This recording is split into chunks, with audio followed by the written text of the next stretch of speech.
Thanks for waiting with us here. Really excited to announce today that New Age Products is joining our team as a jersey patch sponsor, but really a member of the family in a way that I think we're really excited about. Frank and Parag, their founders, are here with us today. Really honored to have them join us.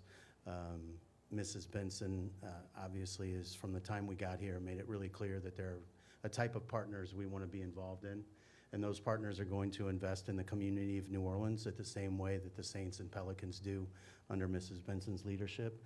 And I'm really excited to say that New Age Products is going to be exactly in that mold. Their philosophy on growing the region and growing their business and using New Orleans as sort of the U.S. hub is something that really spoke to us when we went through the process of sort of analyzing the types of partners we would potentially want to be involved in. They literally checked every box, and we're really excited. Unfortunately, they got the memo that we wanted to keep it cold so there could be a demonstration of product, but that demonstration is apparently not going to happen. But they have put together an incredibly cool video for you, so I think we'd like to start with that if I've got my timing correct. Chris?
So without further ado, Parag, Frank, you have the floor.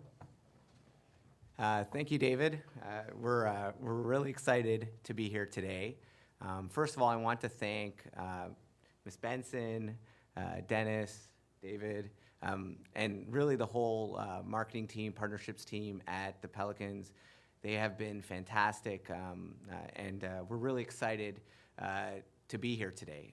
You know, for us, we started the business about 15, 20 years ago, and our goal was to take two really kind of unique categories of garage organization and outdoor kitchens and make it normal, make it something that every home in America should have. And today is probably one of the biggest moments in our company's history because we believe that now we're going to be able to send that message with the perfect partner in the Pelicans and the city of New Orleans. We really believe in the culture here. It matches who we are, as we showed in the video, and we're excited. Just also want to thank all of our partners, our customers, our suppliers, our vendors who've helped us get here over the years, our employees and staff. This is about you guys too. You know, we talk about it a lot at work. We're one of the largest suppliers of cabinets, outdoor kitchens, grilling that nobody's ever heard of. And hopefully today, some people have heard of us. So thank you guys for all of your hard work and dedication. And we're very, very excited to be here and excited about joining the community. Yeah, absolutely. just to echo Prague's comments, thank you, Ms. Benson. Thank you, Griff, for the opportunity, the entire marketing team, all the hard work that was put into this from the Pelicans team and the New Age teams as well. And like Prague said, finally we have a chance to have, a lot of people, understand the brand and get to know the brand. And once you see the products, I'm sure after seeing that video and you see this, great outdoor kitchen products here, you're like, I want to get my outdoor kitchen done, or I want to get my garage done. So we'll help you out with that. We know that there's only 30 patches given out across the NBA. It's a very coveted group. We're very honored to be a part of that. And we're more honored to be part of the Pelicans organization and team up with the organization. The commitment to community involvement that we've heard about and that we've seen and led by Ms. Benson, we're all about that. So all the work that we've done before with organizations like Habitat for Humanity, that's an organization that we've donated about $1 million of product to over the past few years, and we just want to keep up that commitment as well. So being involved in the community, sharing those values, that's something that really resonated with us in creating this partnership. So thank you again. We're excited to showcase our awesome products to everybody, and we're looking forward to teaming up with the Pelicans and the fans this whole year. Thanks a lot. Before we wrap, we have a quick photo op between jerseys and basketball shoes in.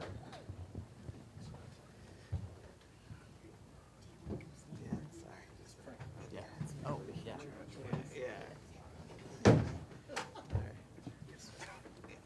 Like stuff right in here. Okay, that works.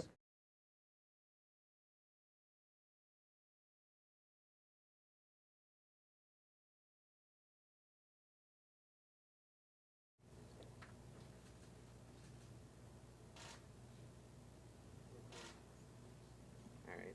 Thank you, guys. Awesome. Thank you. Thank you. Yeah. Congratulations. Thank you so much. Oh my God, that's so.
Thank you for bearing with us as we make the transition there. Obviously, this is a day that's pretty momentous for all of us, New Age products included, but I think for us, this is something that we've really been looking forward to for quite a while. Media Day represents a beginning league-wide, and everybody in our positions is up here telling you how good they're going to be, and everybody loves their team, and it's all the same all the time. And what I think is really cool about our situation is we've continued to build year over year in a way that's been mindful and meaningful. I think Coach Green and his staff have done a great job of finding a way to navigate a roster that is deep and versatile and often too injured. But because of that versatility and depth, we've been able to find a way to sort of cobble together good year after year. And I think right now, everybody in that locker room knows we have a chance to do something pretty significant. We've got more talent than we've ever had. We've got talent that's, by and large, played together for quite a while and believes in each other at a really deep level. I think we have a versatile group, both offensively and defensively. We have multiple all-defense performers that can start or not start. We've got players that can space the floor together. We've got more gravity creation than we've ever had. We have more playmaking capability than we've ever had. And at the same time, I think what often happens is you get fixated on what you don't have, because the people in our world, you want to check every single box. You want to leave absolutely nothing to chance. And I think there will be a great deal of fixation over what are we going to do at center, by way of example. And my answer to that would be we're going to figure it out because we've got the kind of talent that can play a variety of different ways. We have bigs that can play in a traditional fashion. We have bigs that can space the court and be three-point shooters. We have rim finishing athletic bigs. We have bigs that can play in space defensively. We have bigs that can protect the rim. But none of that matters if you're not going to be on the floor because the wing talent and depth on this team is so good, they may not be. And I think Coach Green and his staff have looked very, very closely at a lot of different lineup combinations. I think they're going to try a lot of different things. But at the same time, when you've got 6 players like we do that have all played about 30 minutes a game in their career and are at the talent level they are, we'll figure it out. And we feel really strongly that we're in a prime position to do that. This offseason obviously was incredibly busy and active in a whole bunch of different ways on and off the court. Obviously having Bryson assume the position of general manager was one that was really important to us and we're grateful for. And without further ado, we'll get some of his comments and I'll shut up. No, thanks, Griff, and this is such an honor to be up here for this upcoming season. I mean, just piggyback on what Griff said, really, really excited for our coaching staff. The amount of talent that we have on this team, I think it is the most I've seen since we've been here. Very deep and versatile roster. And yeah, I don't want to take up too much time because I know you guys have questions, but really, really excited for this upcoming year and our journey to Nashville and get this thing going.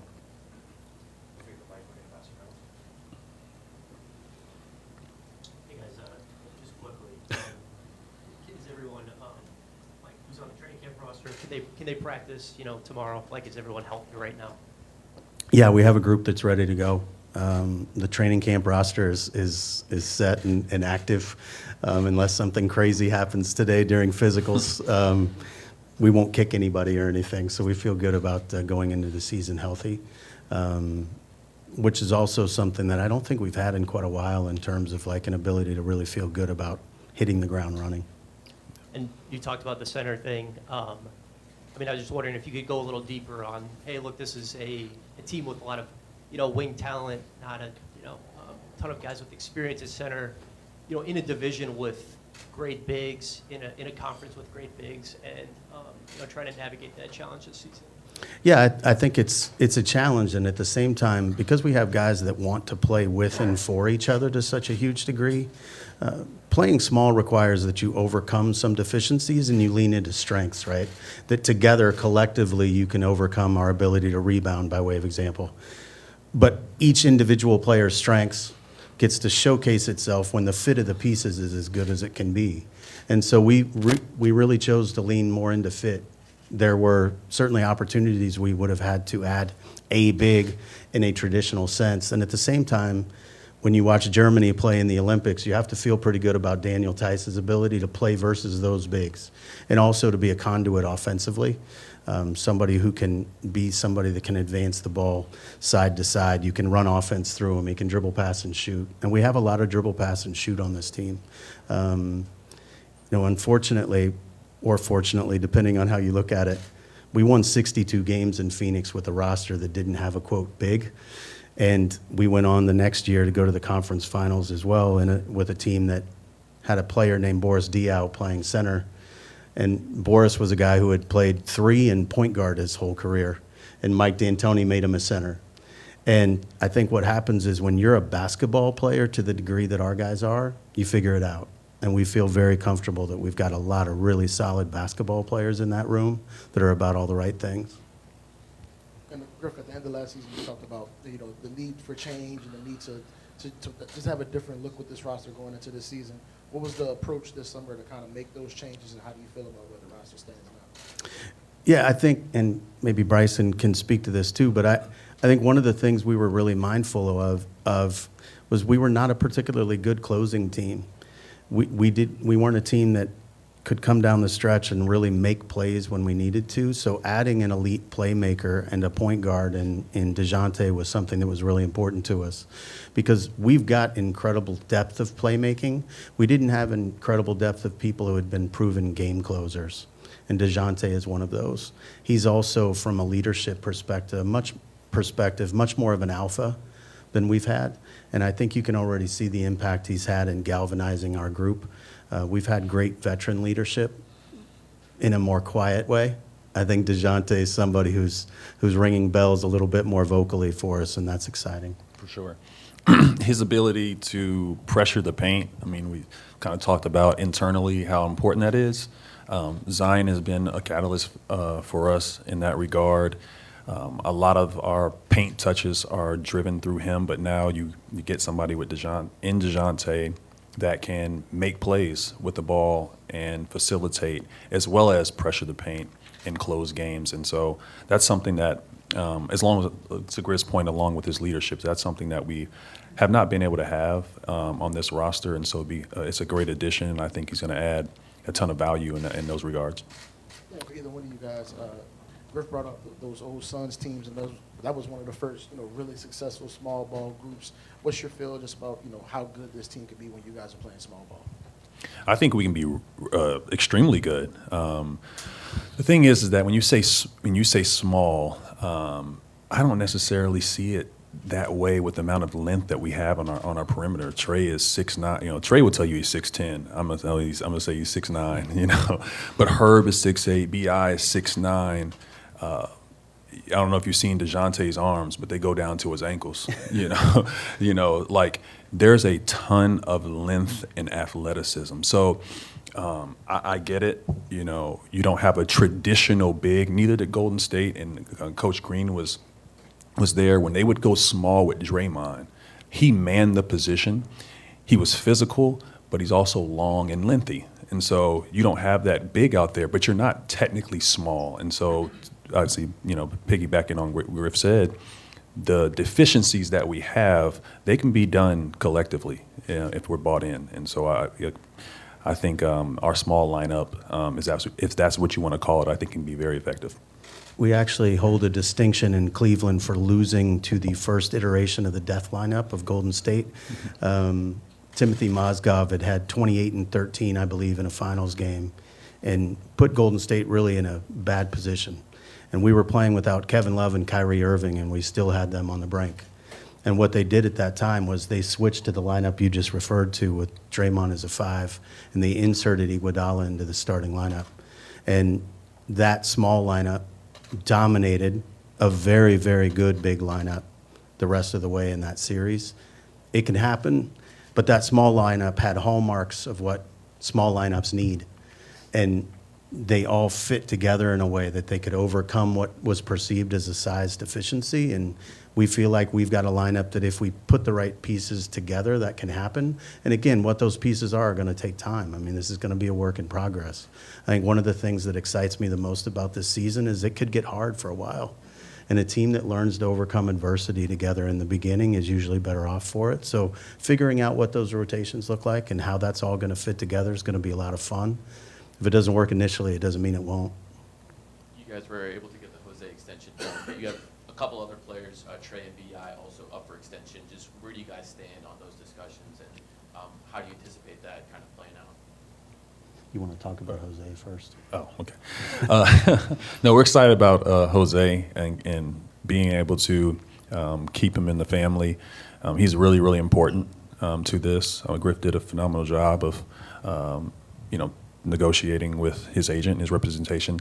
And so we feel really, really good about it. I mean, Jose has been a big part of the culture of our organization, and having him on the books moving forward is really important for us. We're excited that we got it done.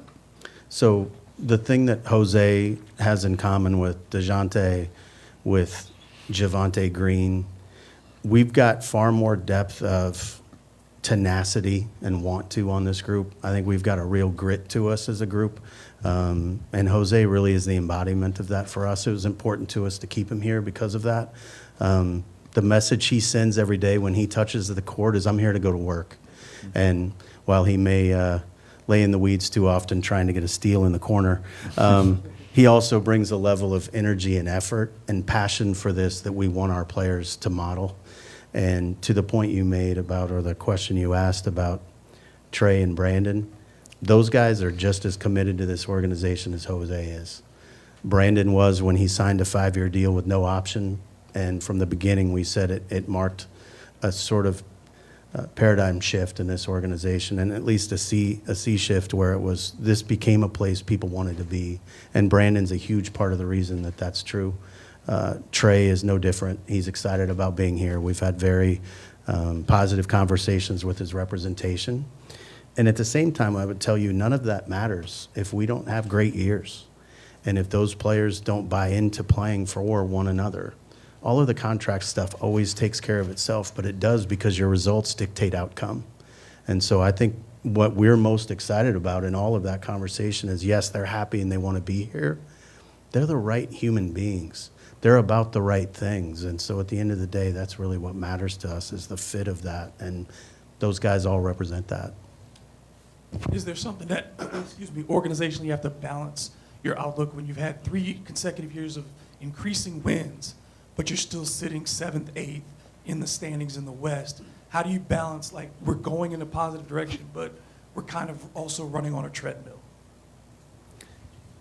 I think that's a great question. And one of the things you do is you don't sit on your hands. You make a profound move like we did with Dejounte Murray to actually fill the holes that you feel like you have and to address the needs you have. This is a historically good Western Conference. We said it last year. There were 10 teams that were 10 games over 500. This year is not going to be any different. Teams that were considered tanking lottery teams last year have a potential to be playoff teams this year. And that's the conference we live in. And so from our perspective, it makes it so you can't take any day for granted. And so from our seat in the process, we can't take a day for granted. We will always be looking to find advantage and opportunity in terms of roster building. But at the same time, you don't do that at the expense of fit. And you don't do that at the expense of the character of the guys that are in the locker room and have been fighting for each other all this time. So to the point you made about the constant growth, that's important for a team to know they can do that. And they learn to lean on each other that way. So as we come down the stretch of games this year, they're going to have the ability to trust in a way that they wouldn't had we just made more wholesale changes. Yeah, for sure. Okay. No, you're right. I'm sorry. A bit of a change of subject. Just on BI, where do you stand now on his off-season social media insinuations and decisions he made? How would you characterize those, and can you give him some context from where you stand? Yeah, so we've spoken to Brandon. We had members of our staff with him the vast majority of the offseason. We had a strength and conditioning coach with him as he was rehabbing, coming back from his injury at the end of the year. We've had skill development coaches with him in the offseason. He's never removed himself from us in terms of his level of engagement with us. There was a lot made over the optional workouts that were held, the player-led workouts that were held, and he wasn't there. I think from his perspective and having talked to him, he wasn't ready for that physically, and he knew it. And he didn't want to make it about what he can't do. He just wanted the players to have the time they had. He engaged with them off of the court. He was still maintaining a relationship there, but it just wasn't the right time for him to join in at that level.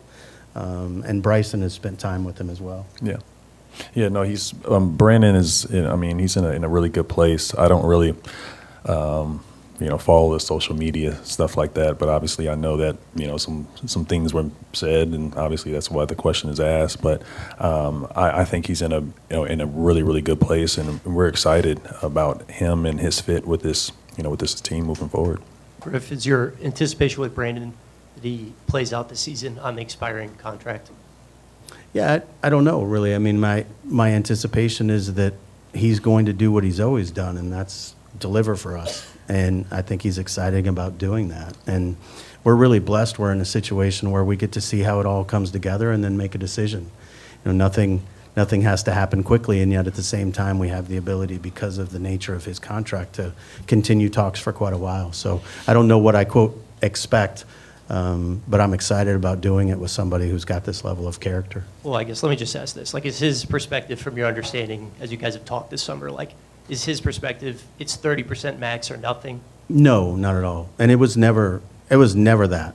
There was never an approach taken of it's my way or the highway. At the same time, there's very real economic realities that that a team's going to have to face. And so from the time we got up here for the very first time, we talked about sustainability, and it's because you hope you can be in a situation where you never have to make a choice. Unfortunately, Bryson's drafted so well. It's made it so you can't keep them all necessarily at the level they want, so you're going to have to find a way for give and take, and so we're in the process of that. And so if he'll take less than the max, then like why haven't you guys gotten anything done?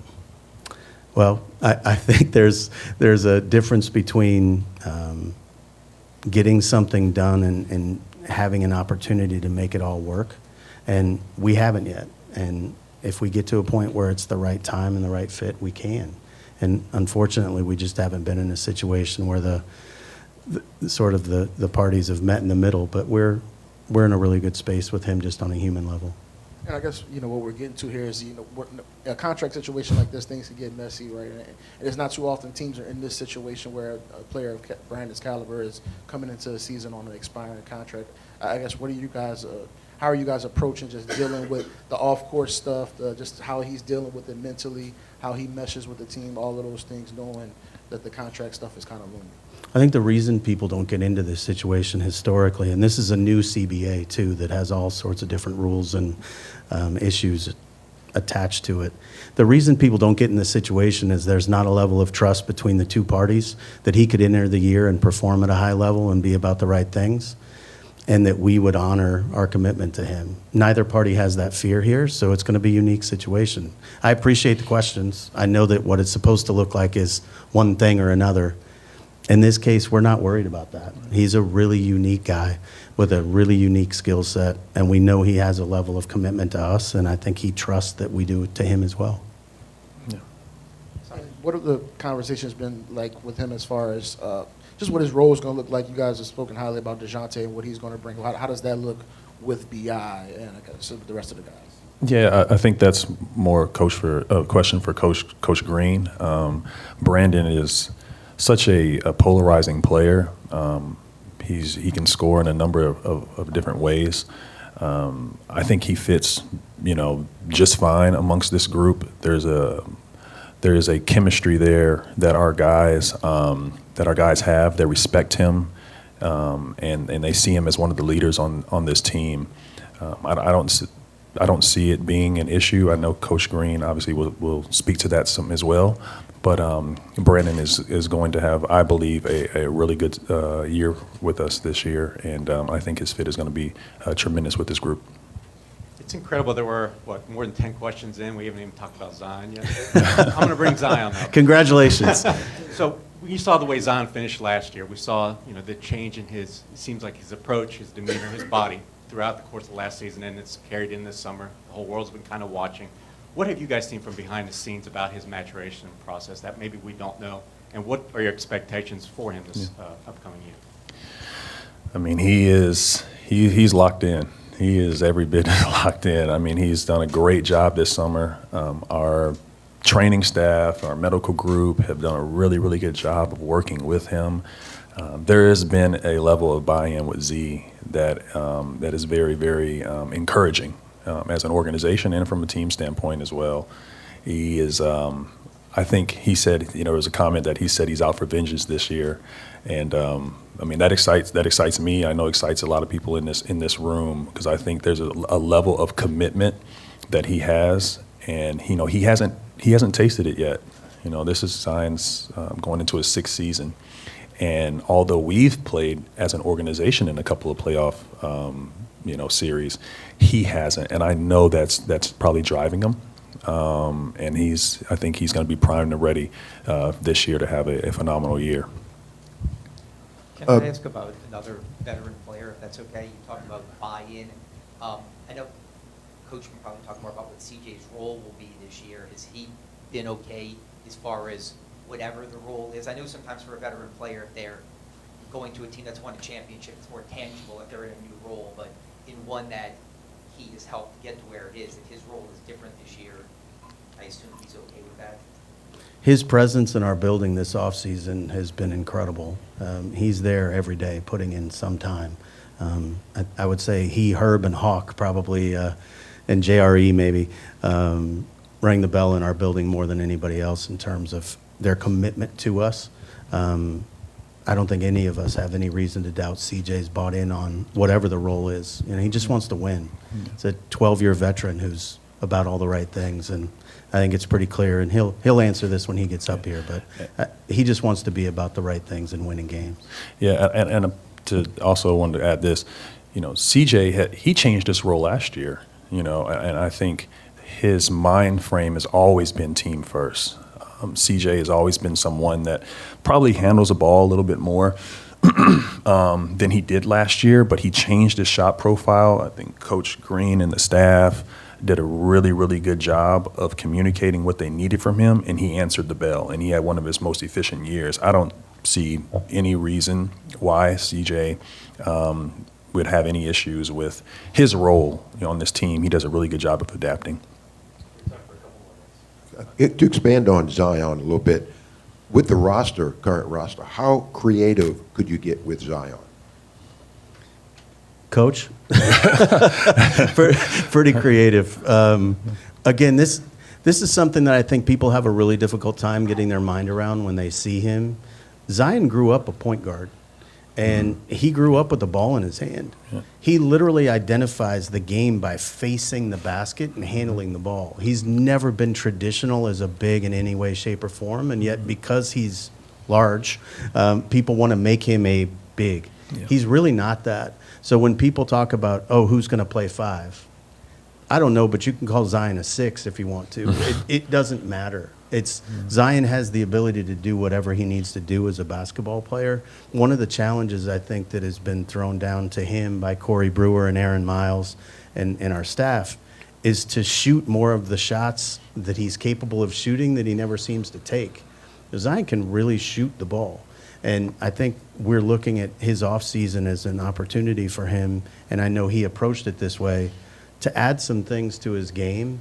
But he has skill set and ability that people really don't get to see because he's so historically efficient in the paint. They don't get to see the rest of what he's capable of. So I don't know that you can really limit what he's capable of doing. And as long as everybody else, and Zion included, are about the things that they are right now, which is winning, I think we have a chance to unlock some really special things there. Bryson, you talked about the offseason Zion had, and it was really positive. What's just your perspective on, like, I guess why the light bulb kind of seems to have gone off for him, or he's getting it a little bit now?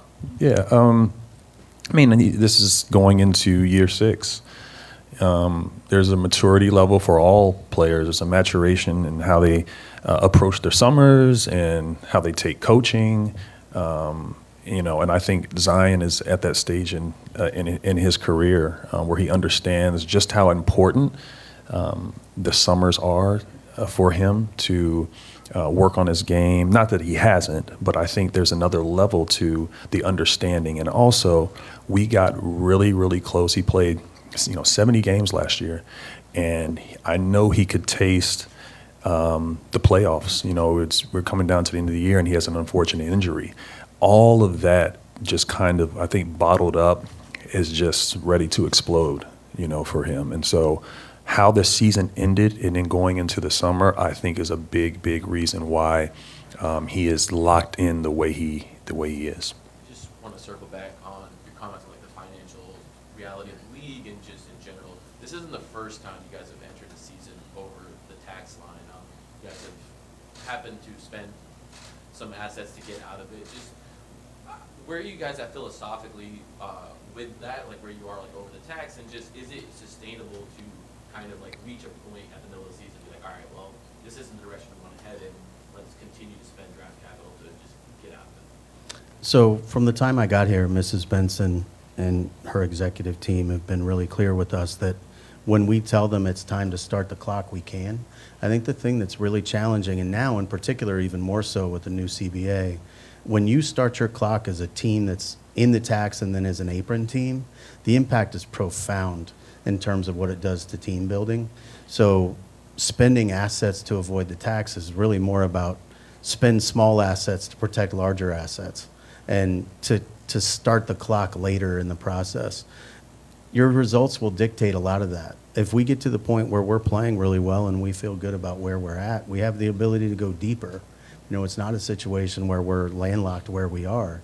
It's what does the team warrant we do? And again, what we've been avoiding is not paying the luxury tax. It's starting the clock.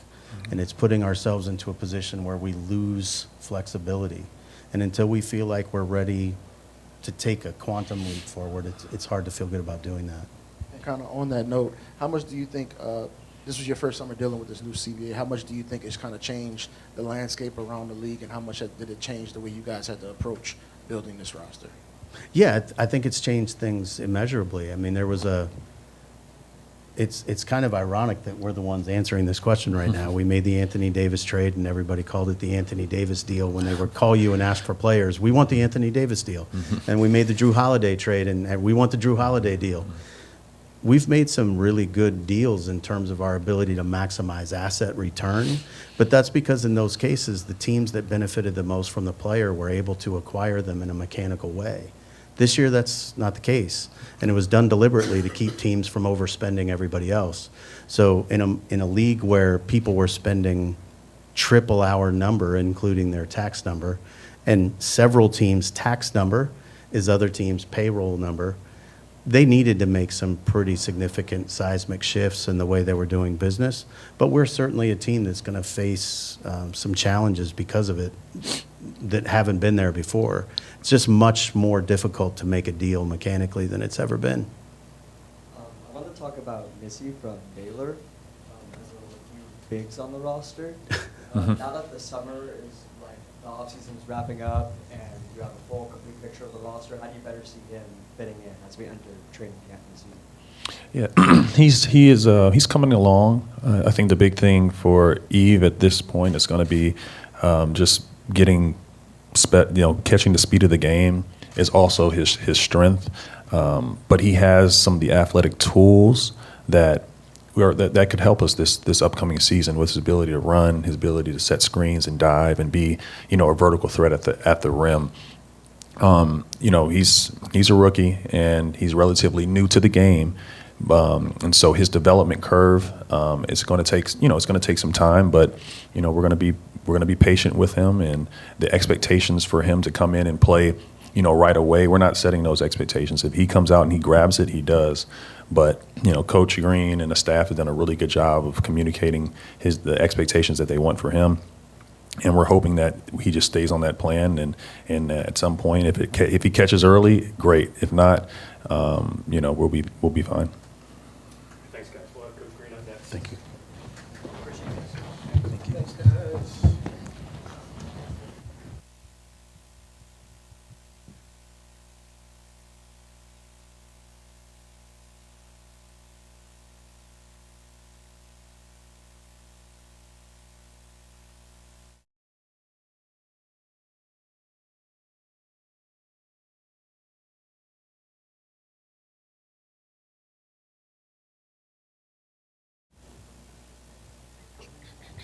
How you guys doing?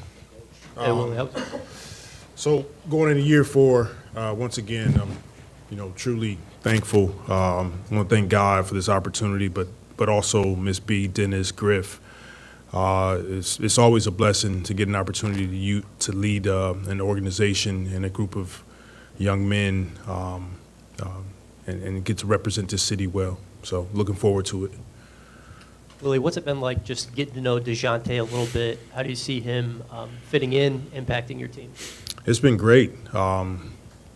He's a leader, and he's super excited to be here, to join this team. He adds, another threat, offensively, defensively as well. A former all-defensive player, so he's excited to get to work. He's not going to do a ton of talking, but he definitely fits into what we're trying to build here. I think Griff used the word like alpha. I mean, just from a personality standpoint, what have you noticed there? Is it like a different personality than you didn't have on the team before? Just what do you see there? He adds to what we have. Griff mentioned it, but he has a dominant personality in the sense that he demands the room, and when he speaks, it's not something that he hasn't done. He's speaking from experience. He's speaking because he's a hard worker. He's invested into his teammates, and we're, like I said, we're extremely excited to get Dejounte here. And you look over the course of his career, he's just steadily improved as a basketball player, and for me, getting an opportunity to know him even more as a person has been refreshing. We talked a lot over the years about the relationship you've built with B.I. Yeah. Just how much have you been able to communicate with him this summer, and what's your feel on just his approach going into the season with all the external stuff around him? Yeah, B.I. is he's been fantastic to be around, to coach, starting with his character. He's since I've gotten here, he's done nothing but been a pro. Anything that we've asked him to do, he's done it. He's a heck of a basketball player, and he's a big reason that this organization and his culture is moving in the right direction. Our relationship continues to be strong. We talked throughout the course of the summer, we text back and forth, and Griff and Bryson alluded to it, but he's committed to coming in this season and getting to work. And from an on-court perspective, with Dejounte coming in, some of the other pieces coming in, what do you think about just maybe how his role is going to be different, some of the different things you're going to be asking him to do just to be effective with this particular group? Yeah, I think, Dejounte is going to make these guys' jobs easier. They're going to get even more open looks. That's something that he's done before. It's something that he wants to do now. That's the leadership quality that he brings. And I think it's going to be difficult to stop this team when they're on the floor and they're committed and we're all bought in to playing the right way, which we have. I expect Brandon to do what he does and be elite when he's on the basketball court. Hey, Willie, since they said ask you roster question. Absolutely. Is Daniel Tice your starting center, or are you going to start small, and is CJ potentially going to move to a six-man role? We don't know yet. I don't know yet. Camp starts tomorrow, and so we'll find out more, once we get to camp. But for me, it's more importantly, it's about collectively getting with this group, getting on the floor, seeing what we have. It's going to be a unique season in that way. We would like to have a set starting lineup. I think it brings some consistency, but we'll see how it goes. We probably have 7 to maybe 9 guys that could all potentially be starters or what have you. But I haven't had any of those discussions with our team yet, and we'll start to dive in it a bit more once we get to camp. Willie, do you feel like you have to start a traditional center, or are you going to be okay with some nights we're just going to throw a guard, 2 guards, and a couple wings out there? Are you just dead set on the idea of starting a true center? I'm not dead set on it. I'm pretty undecided, but I have some thoughts on it that I'll keep to myself. And then when we get to camp, I just think that your team helps you make those decisions based on the continuity. And the fact of the matter is we're going to have a ton of games where we don't have a traditional center on the floor. Okay, so that's going to happen. Most teams, I don't even know most, but teams in the games, and a lot of times it's not a traditional center on the floor. We got to get accustomed to playing that way for a good bulk of the game, a good percentage of the game anyway. But we'll see how it goes. Just because Griff referred to Golden State earlier, yeah, and their small lineup, is it instructive or helpful to you to reflect on your time as an assistant there, and is that transferable to what you could be dealing with this year? And also, do you feel like people get too hung up on the formalities of what a lineup is supposed to look like in terms of just saying, well, it's an evolving process and it depends on matchups and how games go? So to answer the first part of your question, yes, you do. When you have the experience of being on teams that sort of played small ball, I know Bryson talked about it, and they're not really small, but a non-traditional center on the floor. You definitely lean on the experiences and the way in which you had to play to be at your best. And then too, yeah, for sure. I mean, it's people, they get caught up on who's the starting 5, but for us, it's yes, who's starting. We want to get off to a great start, but also finishing the game. And that's an area that me personally, I have to improve on in the clutch situations as a coach. Putting our team in a situation where we can be successful, where we can finish out games, and we can have a better record in those moments. Willie, the fact that he has not been the main talking point this offseason, even right now at Media Day, how much do you think that's made this offseason easier for Zion and even for you? I don't know if it's been easier or not, but we're excited at where Zion is at this point in the year. He's putting in a ton of work.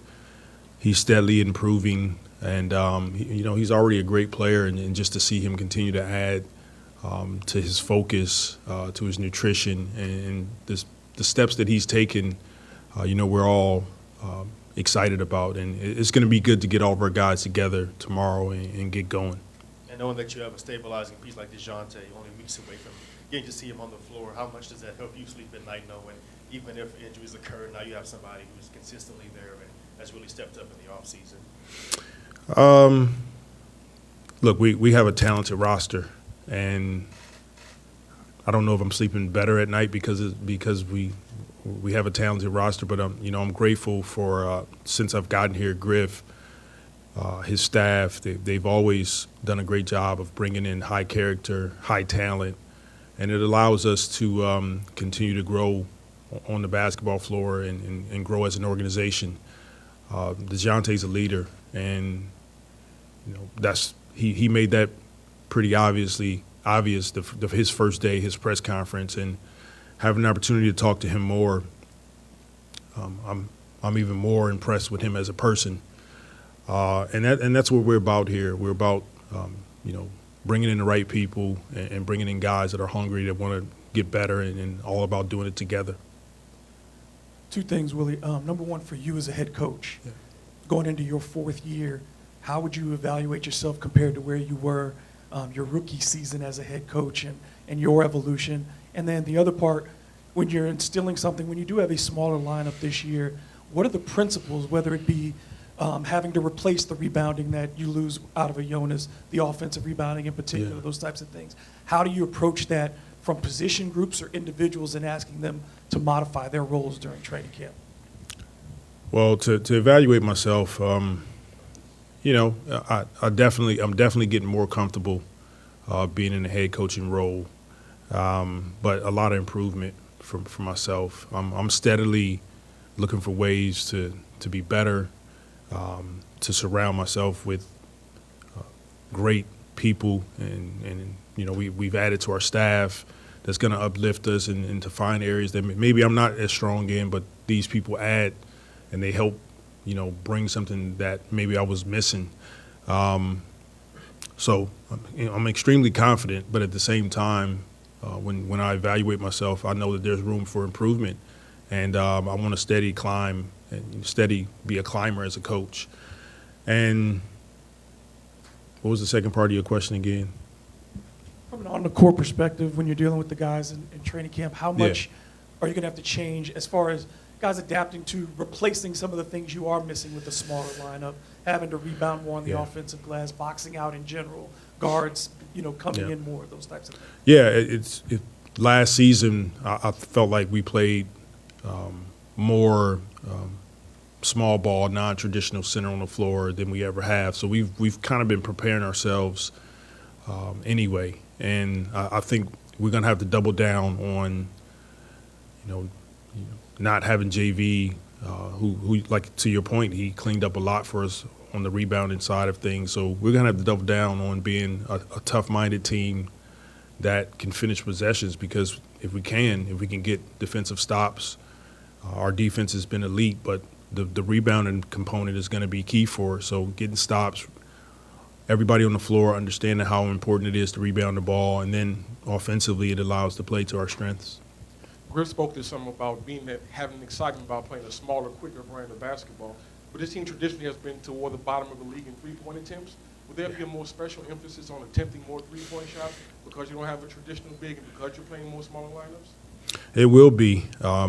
It's another area that I feel like we've grown in, but we because we shoot a higher percentage from three, but we still need to take a few more attempts. And I think opening the floor up, being able to attack closeouts will allow us to get more kick-out threes. And so it's definitely, like you said, to your point, it's another area for us to continue to improve, especially because it's, I think we were top 10 in the NBA in three-point percentage. So we want to double down and being able to, really get quality threes up. Just to follow up on that, with Brandon specifically, we've talked about him needing to get his threes up a little bit. He's acknowledged it himself. Mhm. Just, what's the dialogue with him on that, and I guess what needs to kind of happen to help him achieve those goals? Get your threes up, B.I. But he knows. He's aware of it. He'll communicate it to you himself. But it's trying to continue to break some habits. His habit is to get to his sweet spot and jump up and shoot the ball, and he's the elite at doing it. It's an area of growth, something that he's working on, something that he worked on all summer, and he knows that that's a part of that unlocks other components to his game. So I'm excited to get on the floor with him, and we will continue to work. And just changing directions a little bit, you made a few additions to your coaching staff this summer. Just what can you share about the folks you've added? Yeah, Dan Giroux coming over from Cleveland. We're extremely excited for him. He's an assistant coach. He'll be running our player development department. Jody Meeks, a former teammate of mine, he was with our G League team, so we elevated him from the G League. And both of those guys, they fit what we're trying to accomplish. I'm truly, like I said, I'm blessed that Griff is like, yep, whoever you need, go ahead and get them. And we're excited to add them to our group and continue to move forward. Willie, Griff talked about Dejounte kind of adding a proven closer kind of element to his game. And is that something you felt like you all needed in your lineup? We needed to add definitely, just clutch, being better in clutch, and we think he can add to that. And like I mentioned earlier, I hold myself more accountable than anything in those situations, trying to put our team in a position that we know what we're running, we know who has the ball in their hands, and we're getting quality looks, not turning the ball over. But he definitely adds in that area, and you look over the span of his career, he's hit big shot after big shot, and he's accustomed to having the ball at the end of the games. So he's definitely going to help us, and it'll be something we continue to work throughout the course of the season. And Griff also mentioned Zion working on his perimeter game a little bit. We're going to see threes out of Zion. Remember that his career debut? I think he's doing like about 4 in a row.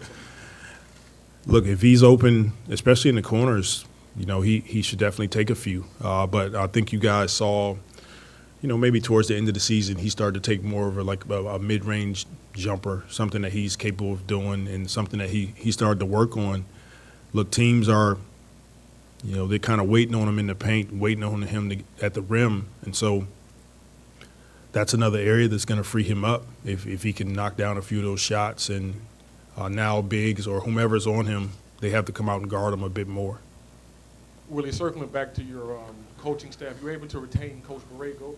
You know he flirted with a couple head coaching jobs. How important was that from a continuity standpoint to keep him knowing there was a bunch of roster reconstruction and a different offensive philosophy this year? Yeah, we're always excited when anybody on our staff gets an opportunity to have a lead position in other organizations.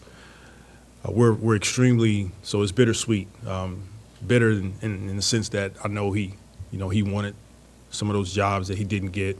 But sweet for us that we have an opportunity to retain an extremely high character individual and talented coach. And he's been so helpful for me since day one, giving us clarity offensively. He's, structure. You guys have seen the improvements in our offense. And he's a heck of a person and a heck of a coach. And we're all, extremely glad to have him here. And Griff talked about the amount of talent you guys have on this roster, and you've joked in the past, it's great to have that much talent, but it's also a challenge for a coach to make sure Yeah. you're playing the right guys and, deciding that some guys just aren't going to play. I guess what's your approach to, with this team, making sure that everybody's going to continue to be bought in regardless of who's in the lineup, who's playing, who's on the bench, and knowing what the ultimate goal is? Yeah, it's much of the same. I'm blessed with a talented roster, and it'll be up to us to figure it out and to all be bought in and to try to maximize his opportunity. At the same time, you can't play 12 guys, and it's tough to play 12 guys in one game. So those will be communications that I have to have once we get out of camp, once we start to see more during the preseason. But like every season, there's 10, 15, 20, whatever so games that the guys that aren't playing as much, they get an opportunity to come in and impact winning. And that's going to be important, how they approach that, how they approach every day, how they approach practice, how they approach their film work. And it'll be next man up mentality. So everyone on this team is important. Everyone at some point gets an opportunity. It's about maximizing those opportunities. When you look at Jordan Hawkins and the influx of perimeter talent that there is on this roster, how do you try to find ways to keep him engaged and seeing that there's an opportunity for him to contribute on a regular basis? And then also the impact that Dejounte has on Herb Jones. We've seen them obviously talking to each other and about each other, but for Herb not having to be necessarily the guy on certain matchups every night, how does that free him up to be even a better defender potentially? Well, we're all on Hawk about the opportunity that's in front of him. This season, going into year 2, I want him to be as competitive as he's ever been, and try to carve out some minutes for himself. And these guys determine if they play. If he can come in and be consistent. He's been working his tail off with Coach Corey Brewer. So number one, starting on the defensive end, being able to hold his own defensively, knock down shots. So those things are going to be important for him, and we expect an extremely competitive camp out of Hawk. And then to your point, Dejounte and Herb, it allows Herb to be in different spots. It allows Dejounte to guard different guys. It was much like we had if you put Dyson and Herb on the court, or Najee and Herb on the court, those guys, they cause havoc. You can take sometimes Herb off of primetime wing defenders, put them on 5s. You can do a lot with those two guys defensively, and they cover a lot. This is now your 4th year working with Herb and Trey. They've been here as long as you have. Just what can you tell us about the approach that those two guys have had this summer in general? And I know we've asked a lot of questions about the starting lineup, but those two as a pair specifically, like the net ratings when they're on the court together are perhaps the best out of like any of your 2-man pairings. Just how important is it for you to find as many minutes as possible with those two guys on the court together? Yeah. Look, Griff has done a great job of creating continuity with this group, and starting with those two from the time that they've gotten here. They're winners, and they're extremely professional in their approach to the game. When they step on the floor, they're competitors. So, we'll find as many minutes as we need to give us opportunities to win the game. But it really is their approach. Those two guys, they go after it. They go after it in practice. They complement one another. Both of them, 6'7", 6'8", 6'9", and Trey thinks he's 6'10", or what have you. But they're committed to defense. They're committed to becoming better rebounders. It's something I'm pushing them to do, and it's been fun watching those two guys continue to grow as human beings, but also as basketball players. And just, you have a unique situation where you have potentially like 6 top 100 players on your team. You guys used to run a lot of those like delay actions and 5-out offense, but now you have like, you throw out units with 5 guys that can all dribble, shoot, pass, make the cup. Like, just what kind of possibilities does that open up? It's unlimited possibilities with the amount of talent that these guys have. So it'll be something that we continue to work on coming up. You know, we all have ideas, our coaching staff, myself, but it's really about what this group is comfortable doing. But the opportunities are endless. It excites me to get on the floor with this group, to open up the game, to play fast. An area that I know we want to continue to improve in is attacking closeouts, getting to the rim, finishing, or making really good decisions. And a lot of times that's kick out threes.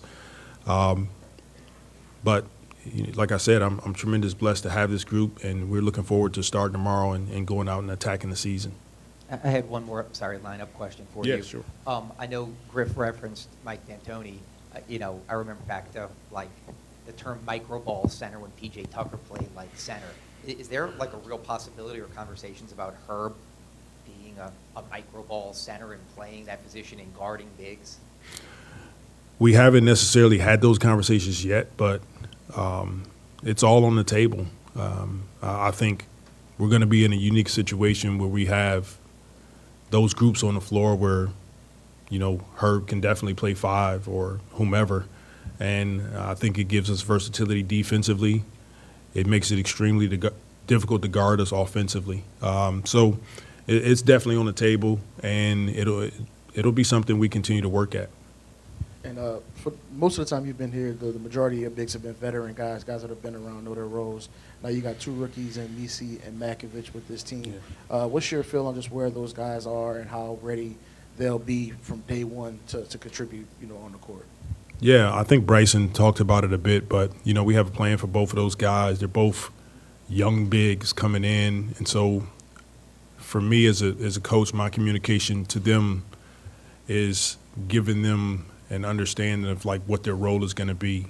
You carve out minutes in camp and in practices, and so it's not a huge expectation that they're going to come in right away and, you know, play 30 minutes. But if they can carve out minutes for themselves, great. If not, they still understand what they're working towards. And so it's more of a big picture, you know, understanding going into the season, and hopefully we continue to see, not necessarily hopefully, we believe we're going to continue to see growth from both of our young bigs. Okay, thank you guys.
What's going on, y'all?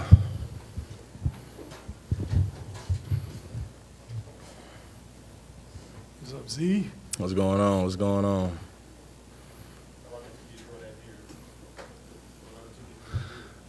The whole summer. I got some work to do, man. Got some work to do. You've, I mean, this is year 6 for you. Just, what's your perspective? Not really, I don't know, you're still young, but not being like a super young guy in the NBA anymore. That's crazy. I was thinking about that on my way over to Smoothie King. I was like, I'm 24 and I'm in year 6. But thank God for that. Still excited to still be a Pelican, and I'm excited for another year. What was your perspective on the Dejounte Murray trade? How well have you gotten to know him? How long have you known him, that kind of thing? So I already had like a relationship with Dejounte before he got traded here, and since he's been a part of the team, on and off the court, he's shown why he's an important piece, like already. So I'm glad we got that piece and looking to build off that. And beyond DeJounte, just overall, what's your feel about just where the roster is now, some of the changes y'all made over the summer, and just where the team is going into the season? I'm excited where we're at, and I think training camp will be kind of I'm not gonna say a tell-all, but kind of let us know where we are as a team. And you guys did it a lot towards the end of last season, but a lot of the talk has been small ball, just the amount of perimeter plays you guys have. Just what do you think about what the team will look like when y'all have some of those small ball units on the floor? I feel like in the past we've always excelled with some of our small ball units. So, like I said, I think training camp will kind of be a start to where we are as a team in terms of like the roster and stuff. This was really like the first offseason maybe since when you went to Duke that you get to really just focus on basketball. There hasn't been any talk about Zion off the court. There hasn't been talk about contracts, any of those things.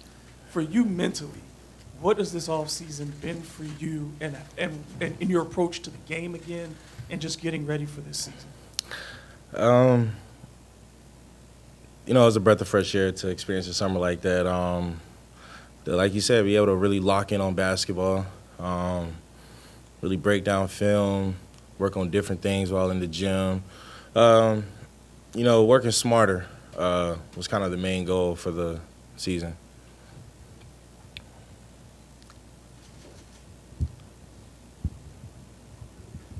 I guess if you could, obviously, we've talked about the history. You're still so young, but all the fanfare, everything coming in, just your determination to make some noise this year. I mean, it's crazy to think, I think sometimes for people that you've never actually played in a playoff game, I mean, just kind of goals for yourself and how important it is to finally do something in the postseason. Goals for me would be, have a successful season as a team, and finally participate in the playoffs. Those would be my kind of 2 goals for this year. In your camp at Spartanburg this summer, first of all, how was that? It was great. Thank you for asking. Yeah. Secondly, there was a quote that came from the camp about just your fitness level, how you want to get down to around like 270, just heading into the season. Just where are you at physically overall in general, and how do you feel about kind of the approaches you've taken this summer? I feel like I'm in a great spot. Always room for improvement. And I feel like, honestly, once you kind of get into the stride of the NBA season, I feel like by game 20, I will be in like full season shape. If you could, Griff, maybe expanding your game. Obviously, we all know what you do so well. And I mean, the game against the Lakers last year was kind of showing off, it almost seemed like. But what are you working on, or what areas can you continue to still, I guess, produce and show my game still has tremendous growth? Kind of taking what the defense gives me, but not because they gave me the shot, but because, I saw the look they tried to give, and I found a spot, and I got to it. That's why that kind of goes back to when I said just working smarter, not trying to force my way into something. Just, see what the defense, how they're guarding, and then work from there. See, what do you feel like this elite level of conditioning that you've reached at, that you're striving for, is going to be able to do for your game? I feel like whenever I'm in great condition, I feel like my play on both ends of the floor is a high level, not just on one. Have you had conversations with the coach about being like the sole big on the floor, and not like you haven't at all in the past, but kind of doing that more this year, and what that means for you? Can you repeat that question? Like, have you had conversations with the coach about like kind of expanding your role as being like, the main big on the floor? As, like, obviously last year you were on the floor with Jonas and the floor with Larry. This year you might be as far as the biggest big on the floor.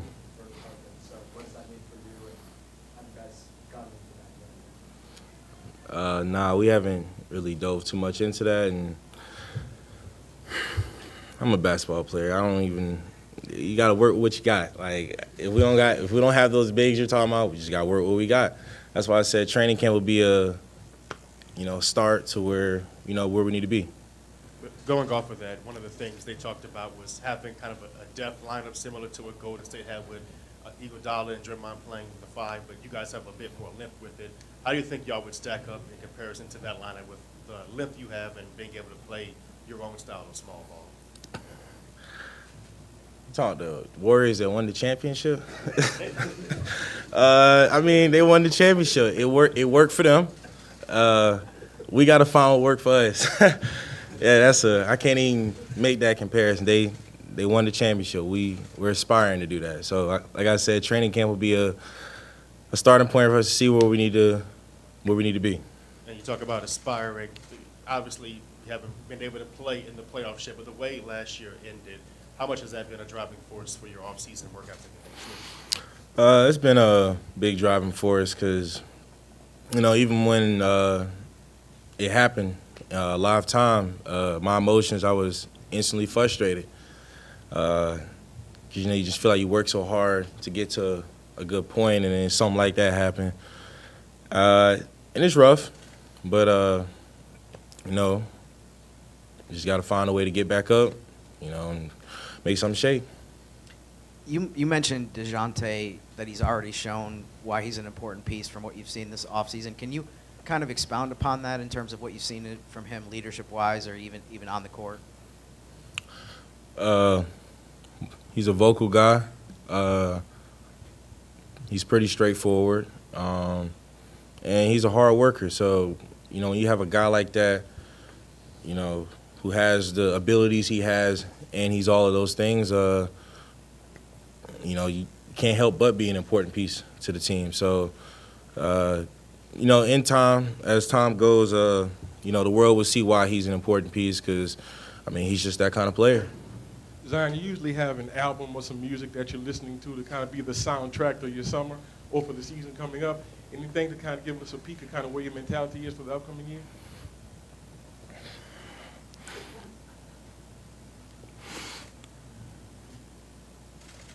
That's a great question. I don't know. I feel like I've kind of been all over. But, Notorious B.I.G., Ready to Die, that's always in the mix. Nas, Illmatic. Got to throw Larry June up there. A lot of Currency. Let me say that. Let me start there. I feel like early, especially when I started training seriously, I feel like Currency was heavy in the mix. Hey, Zion, Griff talked earlier, and Bryson, both about the talent that you all have on this team. It doesn't seem like that's going to be a problem this year. You got plenty of talent.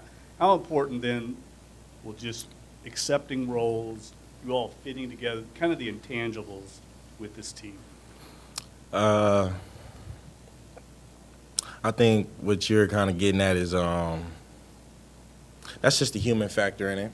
Like you said, accepting roles, finding out what works best for us, and that could affect certain players. That could change the way it looks like, even for myself. Could change how I'm looking at the game based off the lineups we choose to go or how we decide to play. So I think it's just a human factor that kind of goes back to what I've been saying. Just, training camp, I think, would just be good for the whole team to get together and really see where we're at. Offensively is where people are focused the most, but how does having guys like Dejounte and Herb defensively help you see what they see, because you're going to have to switch so much?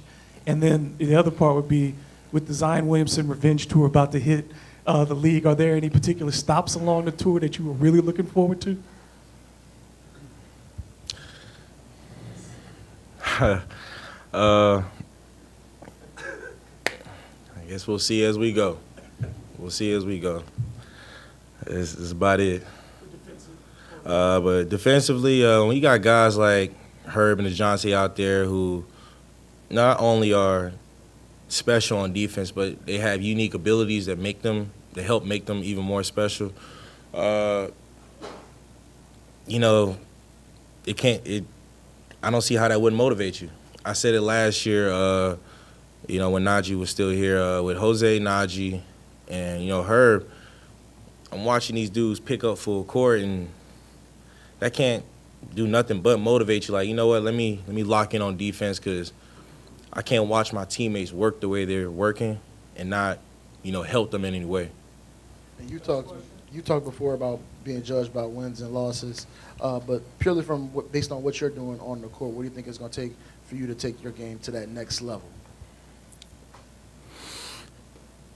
Honestly, man, you kind of answered the question for me. I got to win.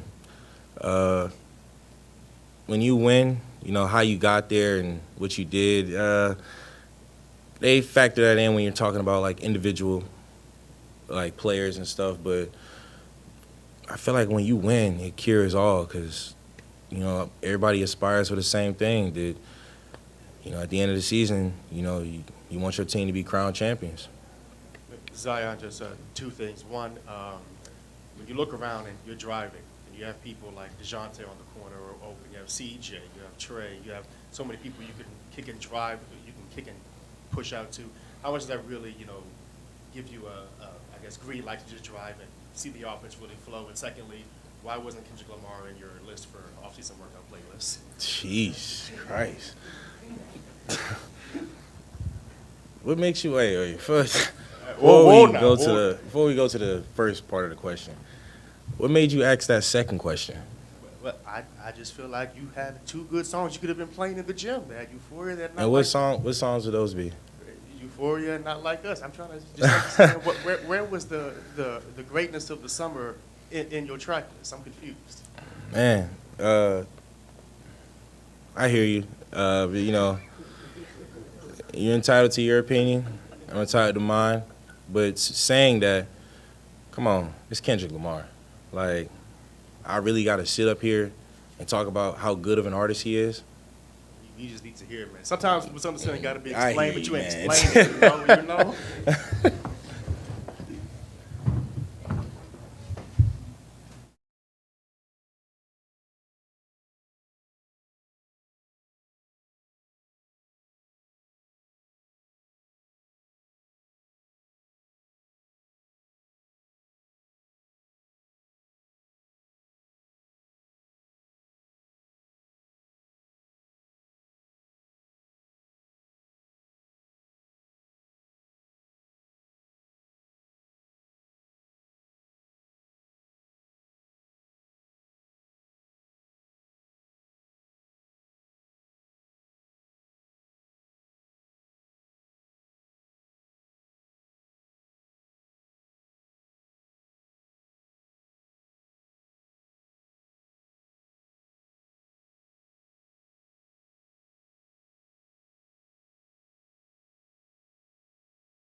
What's up? Hey, how are you doing? Good. And then just, since you got drafted in June, what have these last few months been like for you? How's it been just, getting acclimated in New Orleans? It's been pretty cool. It's different from college for sure. Just need to find a place, find a car, a lot of other stuff to do, but it's cool. Do you have like any support system here or anything that's going to be with you at least early on or anything like that? I mean, are you, kind of out here on your own? Just wondering if you could speak to that. I mean, I always have the support of the team or anything I'm doing, but I mean, if you talk about family-wise, I'm just here by myself, yeah. And just what's your feel just from the coaching staff, what they want to see from you early in the season, their approach to kind of developing you as you kind of get your feet wet in the NBA?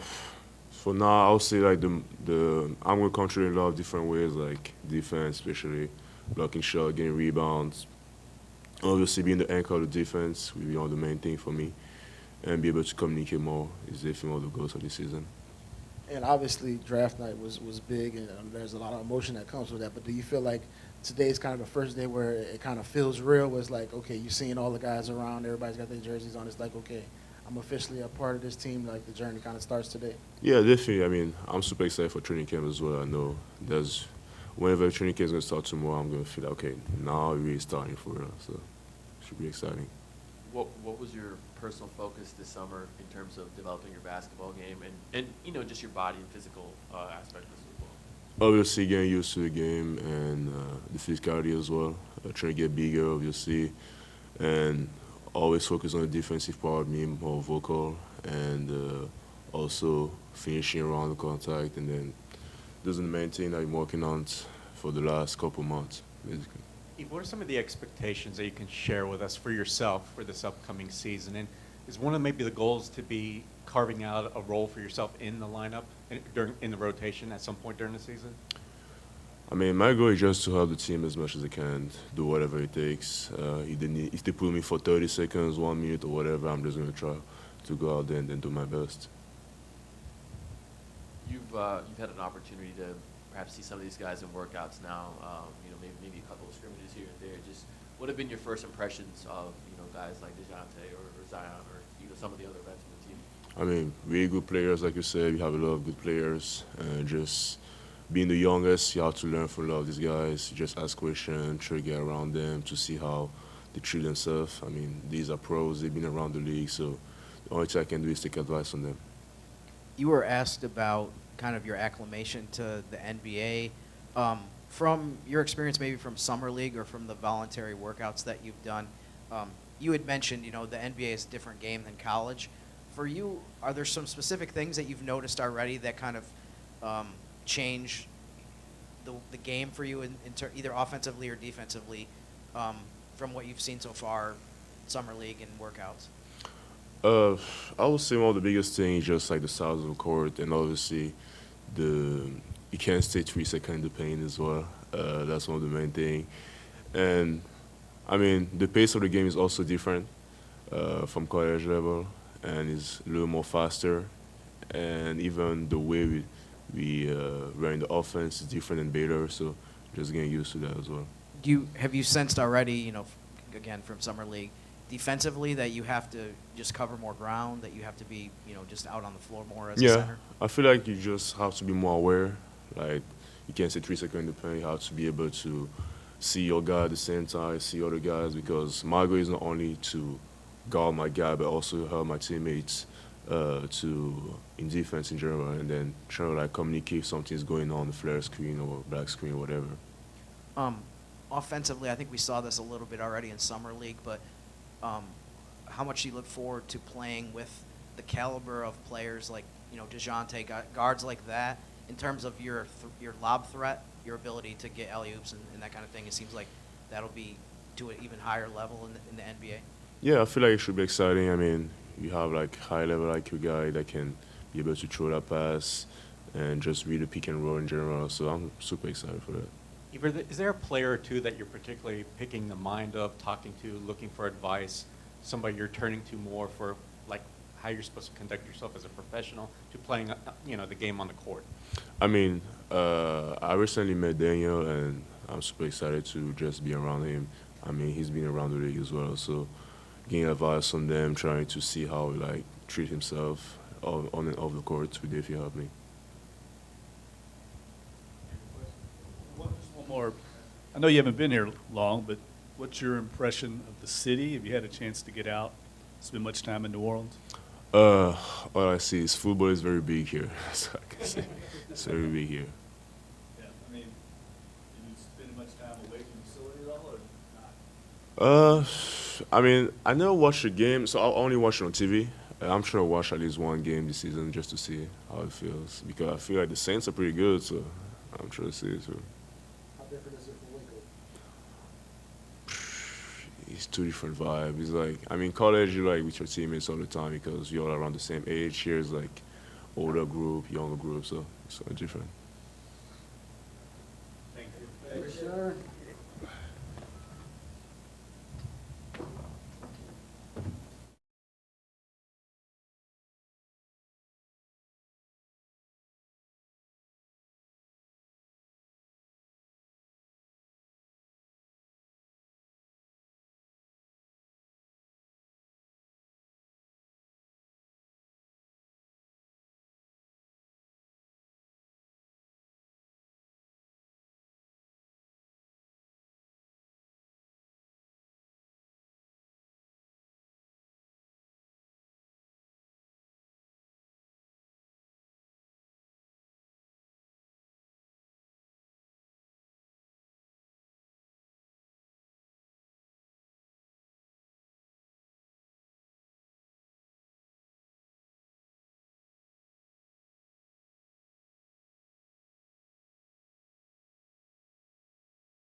What's up, brother? How you doing? So, just what's your feel after the changes you guys made to the roster this summer, just where you guys are in the field, hitting in the training camp? No, I think our roster has continued to get better throughout my time here. I think we've added depth. Obviously, Dejounte is a really good player. He can put pressure on the rim. He can create for others. He's a good defender. He can score. He's hit big shots down the stretch of games, so he has that ability to be able to take over when necessary. And he loves the game. We obviously share the same birthday, so Dejounte and I have known each other for years. And it's funny, we've been texting each other happy birthday for like 7 years, and now we're teammates. So it's cool to see how he's grown as a player and as a man. And then obviously we've added Tice, and we have continued to figure out ways to add just more depth to our roster each year. So I'm excited about the season. I think the West has continued to get better, and I think for us it's about consistency, it's about health, and playing our best basketball at the right time. And with all the perimeter talent you guys have, there's a lot of talk about, what you guys could look like when you go small ball, when you get all of you guys out there. Just what do you think about just the potential this team has when you kind of play those units and get all of that talent on the floor? Yeah, we got a lot of depth. Coach has a lot of different options, and he has the ability to utilize a lot of different lineups based on speed, athleticism, based on length, defense, whatever the case may be. I think he has a lot of options, and I think for us it's about continuing to work, continuing to do your job, continuing to get better, and being able to put your best foot forward each day. Just, with a lot of time to digest that playoff series against OKC, what made them so tough defensively? Where do you feel like, Dejounte's here now, but where do you feel like you guys can, be better offensively? Yeah, I think this series was obviously difficult for us. They're a really good defensive team. They do a good job of showing bodies, creating walls and, forcing kick-out threes, and we missed open threes, and myself included. We missed some good looks throughout the series, but they protect the basket. They force you to play in the mid-range, and, it's a really well-designed defense. I think for us, we competed, but we were stagnant at times. We didn't execute at times, or we just missed shots. I think it was a combination. Hard to win games when you don't score over 95 points, right?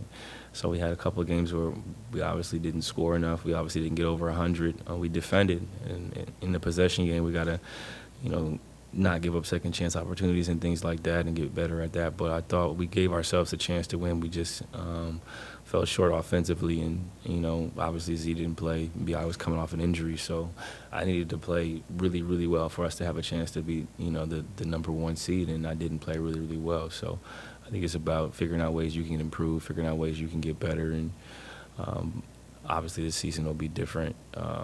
We got a long season to go before we get to the playoffs and have a chance to compete in the playoffs, but I think we can all learn from things that went well and things that didn't go so well. And the last time the New Orleans franchise made the playoffs in back-to-back years, it was 07, 08, 08, 09. It's been a long time. You guys have got a chance to do that this year. I know you went to the playoffs, almost every year in Portland. Just would that be meaningful to just, that consistency of hey, we're a team that's going to win around 50 games every year, be in the playoffs every year? Would that be meaningful to establish that consistency? Yeah, whenever you have a chance to compete in the playoffs, it means you're doing things right. It means that you have a sense of consistency. It means that you're building, the right type of camaraderie, but it also gives your fans something to appreciate and something to root for. And I'm a fan of sports, and my Browns aren't doing so well right now, but I think when your team is doing well, you want to support them, and you want to be able to see them put their best foot forward. And also is that you're able to gauge and see how close are you to potentially winning a championship. And the only way to win a championship is to get to the playoffs and compete and to gain that experience. So that would be, a really cool accomplishment for us. Is that the end goal? No. We want to make the playoffs. We want to, win in the playoffs and give ourselves a chance to hang banners. But you got to be able to make the playoffs consistently before you can do things like that. Last year, you got a lot of praise for adjusting your role, the team coming to you and saying, CJ, we need you to become more of a volume shooter. This year, with the amount of depth you have at your position in particular, have you already had talks about how you may have to modify both your mental and your approach to the game itself when you're on the court? we haven't started training camp yet, but we have had just conversations about the season, you know, what's to be expected. And I think for me, it's like I've been in the league a long time. You know, I've played the game at a high level for a long time, so I know how to prepare. I know how to adapt accordingly, and I can play with anybody. So I'm not too worried about the season. I prepared the way that I know how. I did what I was supposed to do to be physically and mentally ready. And now it's just up to us to kind of put things together properly, to try to be healthy at the right time and to just compete at a high level and execute the coach's game plan. But I think for us, we got a really good roster. We got good players. We got good staff. We got great fan support. And now it's just about putting together a full season. I think we've been great in spurts. We've been not so great in spurts. And for us, it's body of work. You know, you got 82 games to kind of get ready for what's hopefully a long playoff run. And that's time for the coaching staff to experiment, to kind of figure things out. And it allows players to kind of adapt and grow together. And then, you know, hopefully everybody's playing their best basketball in April and May. When you look at the depth of the Western Conference, 3 straight years you guys have gotten better record-wise, but you're still fighting for, you know, playing position at the end of the season. How frustrating is that, seeing the progress record-wise, but seeing kind of a plateauing of where you are at the end of the season? Yeah, it's margins, man. I mean, we were close to obviously not being in the playing game. You know, we had some games slip away throughout the season. We lost to Utah twice. We lost to Chicago twice. We lost to Memphis twice. So, I mean, you got to understand, and this is some of the stuff that I talk to the guys about, and they joke and call me Unc now because I'm oldest on the team, but I tell them, I'm like, we got a chance to be really good, but it's about taking advantage of everything each day. You got to take advantage of games that you're supposed to win and blow those teams out. The games that you're not supposed to win, you go steal a few. But I think bad losses early in the season, they hurt, and they hurt worse now because the West is so talented. Obviously, Zeke got hurt in that Laker game, but if we win one more game throughout the season, that game doesn't matter and it doesn't even happen. So it's like understanding that as you're playing your schedule, as you go through the season and you have games that you call scheduled losses, you got games where you feel like this is a nice part of the schedule, nice part of the season. If you don't take advantage of those, you can't ever be in position to win a championship because you're not going to get there. And I think that's the understanding that we have to have as a team is if we want to be in the playoffs and not be in the playing game, man, you got to eat what's in front of you. And oftentimes we're going to have more talent than the other team, and sometimes we're not. But when you have more talent than the other team, you have to win those games. From the time you first got here until now, just what can you share about the progress that you've seen Zion make just as a person and his approach overall? Yeah, I think he's got a better understanding of what it takes to be successful. And I don't just mean the dunks and the finishes. I mean just successful overall as a man, as a person, in terms of the approach, the confidence, the consistency, how to communicate, how to work on the right things, how to be more vocal. I think all those things are important, and I think he's getting a better understanding of it. And I think some adversity helped build more character for him. He's gone through some things personally. He's gone through some things on the court, obviously. You know, they talked about the playing game when we got beat by 50. And, you know, maybe that was the turning point for him to kind of understand, like, this is what it takes. This is the type of level you have to be at mentally off the court. And, you know, I tell him all the time, just stack your days. You know, really take advantage of each day. You know, if you look at life, you know, like that, it's easier to be successful long term if you have a plan in place. And I think he's got a better plan for how to be successful. And I think there's some grounding that comes with being a father. There's some grounding that comes with failure. You know, he's been very successful throughout his life since high school. So sometimes when you struggle, it really shows you what you're made of. I know this really isn't part of your job description as a player, but if you could put your, you know, president of the union hat on for a second, when you survey the league in general, do you think it's an advantage or necessary for organizations to pay the luxury tax to be competitive at a high level? Oh, wow. Hold on, let me figure out how I should answer this. I think this is what I really believe. In order to be successful, you have to be willing to spend resources, money. I run businesses. I think, you know, it's well documented, well known. You spend in the areas that you need to spend in, and you understand your windows. And I think every team has a window at some point. Boston Celtics, their window is now, what do? They spent a lot of money and then the owners are selling. But I think it's understanding where your window is of success and opportunity.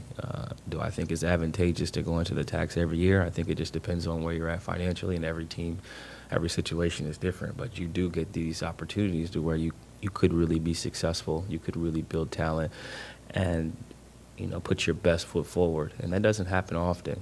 Each team has a window, call it over the course of a decade, you'll have a 2 to 3 year window where like things kind of like start to fall in place. You draft well, you're able to get some signings, maybe you add a couple free agents, you do a couple trades, you hit on the second round pick, you hit on an undrafted guy, and things kind of change. I think those are the times where you capitalize on the moment and you weigh the pros and the cons financially of everything. But I think historically, the teams that have taken advantage of their windows, not just with spending, but with being aggressive, I think they have gotten the results that they've liked. And then, I mean, you see what Dunleavy said, he talked about it, you spend wisely, but you spend in the right times. And I think they chose to kind of, gauge as opposed to spending a lot of money right now, looking at the situation, looking at their roster, giving themselves the true gauge of, can we really win a championship? Can we really compete for a championship even if we spend? So I think it's different. But with the new CBA, which all the owners agreed to, by the way, it wasn't like I just said, hey, this is a great idea for everybody. With the new CBA in place, it takes time for people to kind of adjust. It takes time for you to do projections, calculations on what's going to be the BRI, what's the rise each year? Is it going to be what they said it was going to be? What is the tax like? How bad does it hurt? What is it like to withdraw or have to give up picks? The dollar for dollar. There's areas that we can improve upon with the CBA for sure. There's areas that we got right, and there's areas that we need to tinker with. But I think it takes time to figure it out. You have to kind of go through the process, and we'll continue to have conversations, engage it. But to answer your question, I think it depends on the window. It depends on the talent and where you're at. But if you want to be successful, sometimes you got to do what it takes to be successful, and that's spend some cheese. There's been a lot of discourse this summer about how this team could play without a traditional big, and kind of trying to compensate for the rebounding and defending of the paint. Mm-hmm. What does the buy-in need to be from players who may be asked to do things that they're not traditionally done in the past? Yeah, I think you got to be selfless in order to win, and you got to be willing to sacrifice, and that's individually and that's collectively as a team. And I think the best teams do it when it's necessary. The Celtics, obviously, they just won a championship. They go small at times. Porzingis is 7'4", so I wouldn't say, they go small a lot. But Al Horford, Tatum will play some 4, some 5. Jaylen Brown will play some 4, some 5, depending on the lineups. And you got to be able to guard in the league. You got to be able to switch at times. I mean, you got to be able to play different lineups to be successful. Can you do it every night? I don't think that's realistic. You got the Joker. You got Embiid. You got some traditional bigs. You got lob threats in the West to where it's a little bit more difficult to do it consistently. But in order to win games down the stretch, you got to have your best players on the floor. And sometimes those are smaller players. Sometimes those are wings. But I think in order to be successful, teams just figure out how to get their best players on the floor and how to get them to play well together. Appreciate it. Thank you, CJ. Yeah, have a good one.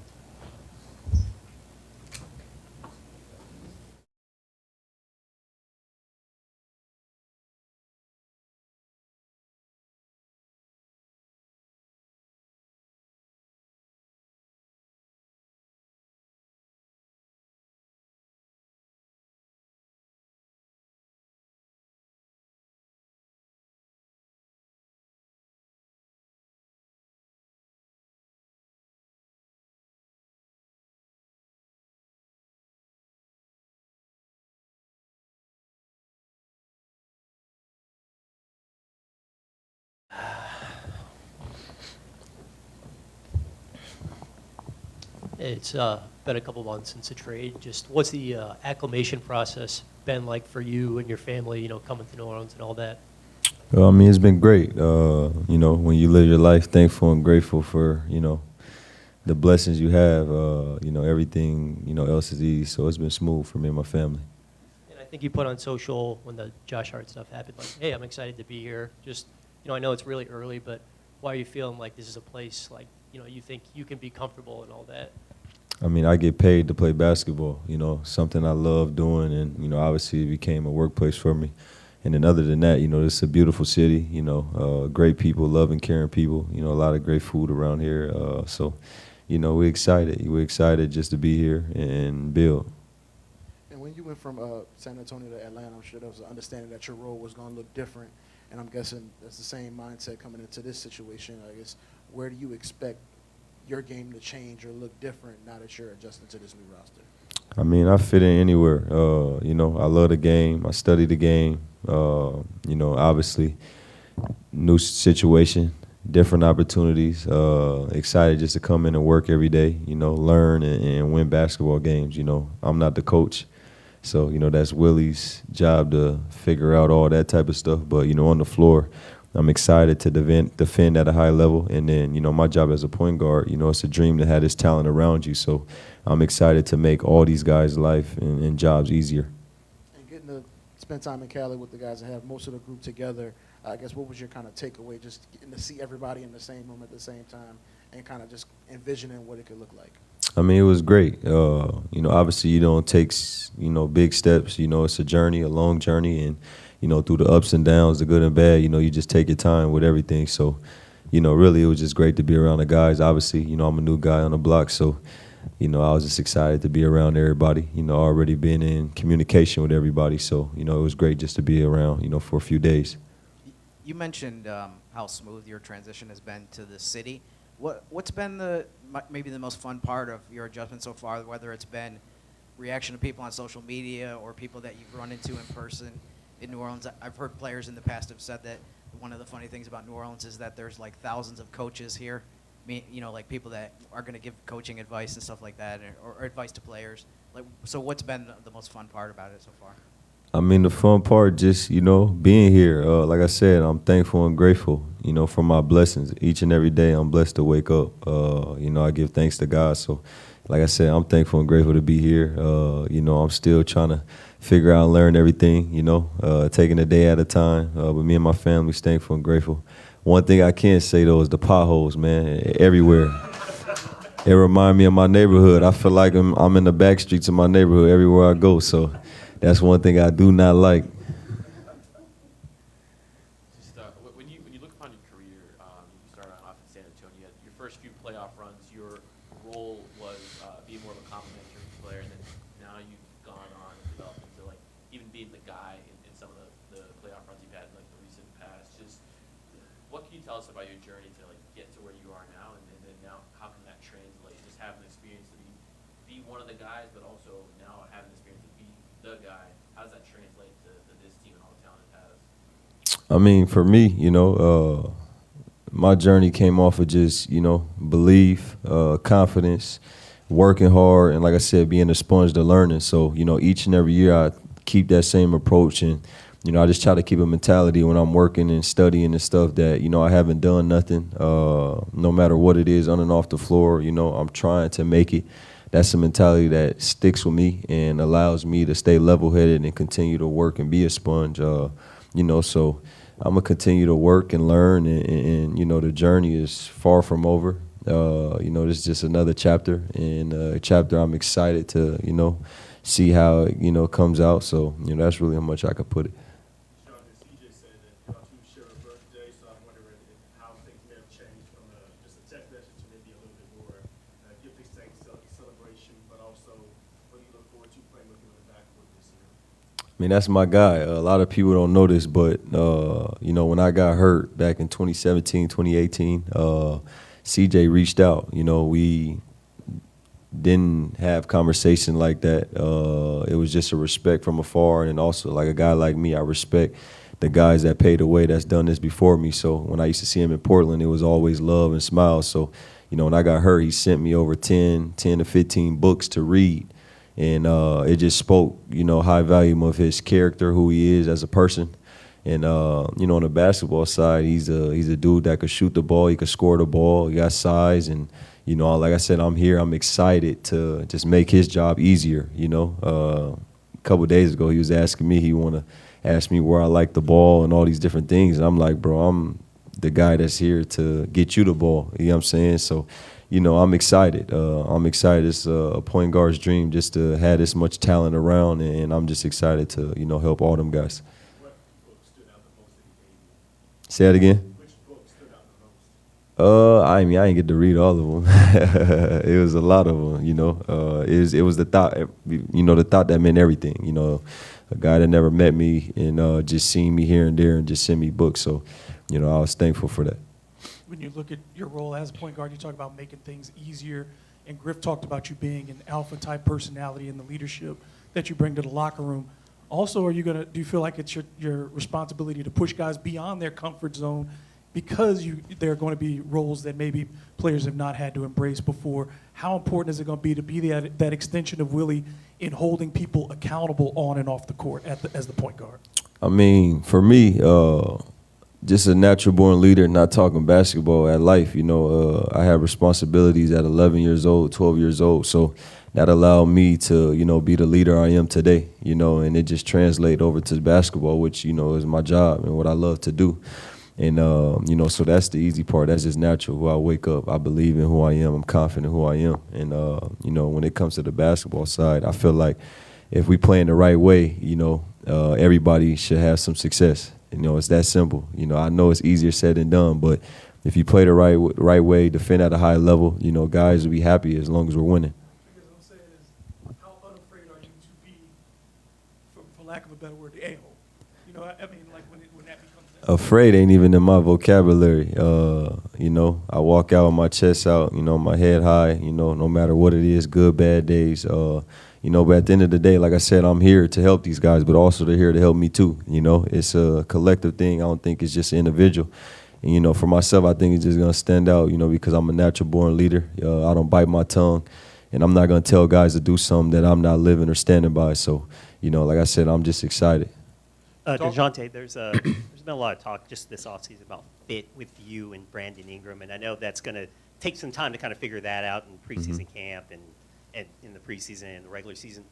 But for you, what makes you feel confident enough that that marriage, I guess, can work with you and B.I. sharing the floor at the same time? I mean, he's 6'10" and could do everything.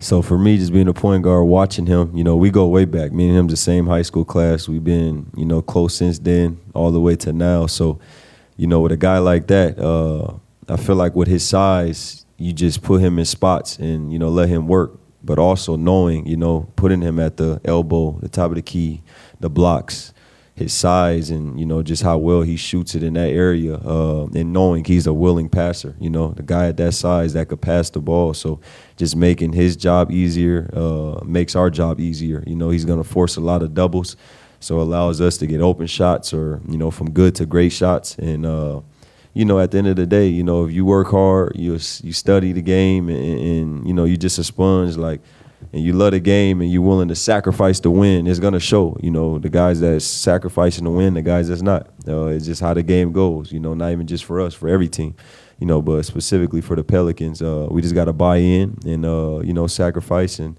you know, have the same goal, and that's the win. Similar thought. You talked about your relationship with B.I. You and CJ have the same birthday. You go back, and even Zion's building a relationship with you.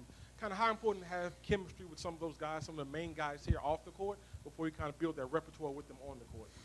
I mean, it ain't even just about the main guys. It's everybody. You're going to need, you know, from the top to the bottom, you're going to need everybody each and every night. You know, starting the practices, the locker room, the buses, the plane, you know, just building that chemistry and that love for one another and getting the understanding of who we are and where we come from. And that translates to basketball. You know, when you find out a person and see who he is and what he stands on, the moral principles he value, I think it just makes it easier and wants you to play with him more and more on the floor. So, you know, it starts with off the floor, all the relationships. I ain't just singled out and try to build relationships with this guy or that guy. You know, I've been trying to, you know, learn and build relationships with everybody, you know, because we're going to need everybody to do what we want to do here. You talked about your responsibilities as a 11, 12-year-old. Can you expand on that a little bit more, and also how that helped form you into the man you are today? I'm real private about my story. When the time's right, it'll come out, whenever that time is, whenever that's right. But yeah, I have responsibilities. 11-year-old. I got a 7-year-old, and how I could put it is, my 11-year-old won't have the same responsibilities I had. That's how much I could sum that up. But I'm thankful and grateful. I don't regret nothing. I'm happy where I'm at. It molded me and made me to the man I am today. And that's pretty much what I could say on that. And then one other thing you talked about, when we're playing right, you'll be good with that. What do you consider playing right? I mean, playing right's one of the best for your teammate next to you. A lot of guys may complain, and I'm not saying just here, anywhere. In basketball, you hear a lot of guys complain about touches and needing the ball and all these different things. And I just feel like if we're playing the right way, and I want the best for this guy, and that guy want the best for that guy, nobody will complain, because when you play right, that means the basketball is going to move.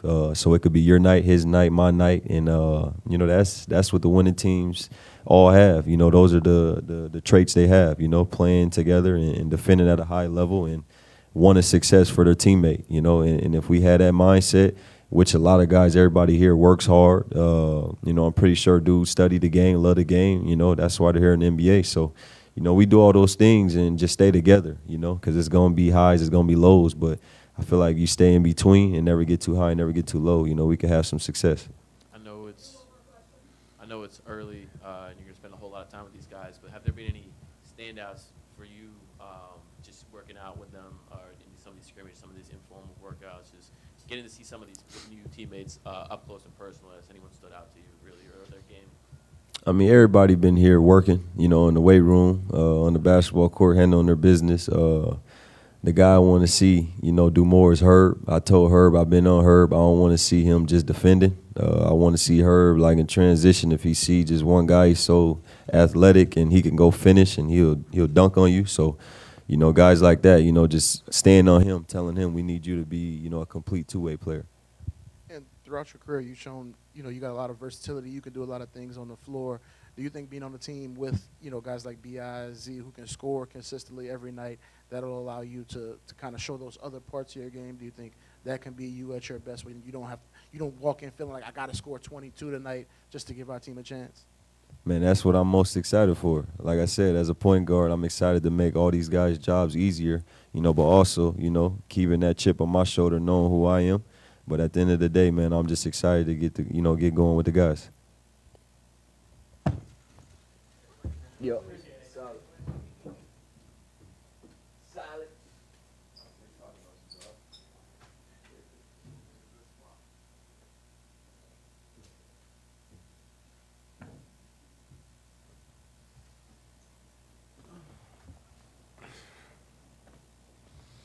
I think Dejounte said you guys were in the same high school class. How long have you known him? What was the relationship like before he became a Pelican? Yeah, I've known him since high school. Might have went to a couple camps together, but the rookie program right before we got in the league, we made a good relationship that kind of carried us up to now. I always check up on him when he was with other teams, with the Spurs, with Atlanta, and he's done the same for me. So it's been a good relationship. And I mean, look, you got 1 year left in the deal. What are your thoughts on, like, do you anticipate playing this year out on that contract? Do you expect to get something done before the start of campus? What are your thoughts there right now? I don't expect anything. I'm just happy to play basketball right now. I don't know what's going to happen, but I just expect to play basketball, yeah. And I think, the video you posted on Instagram said you can't stay in environments where people don't understand your value.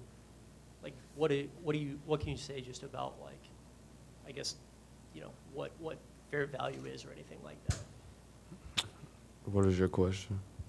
What do you think, I guess, fair value is to you? Fair value?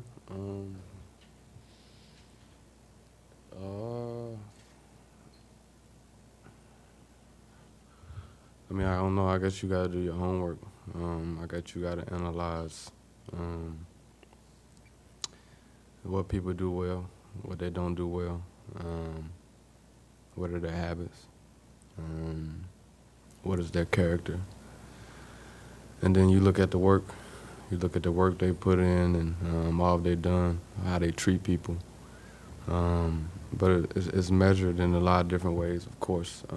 Everybody has different values, so that's how I value things. I just look at the person, I look at the work they do, and, I make a judgment off that.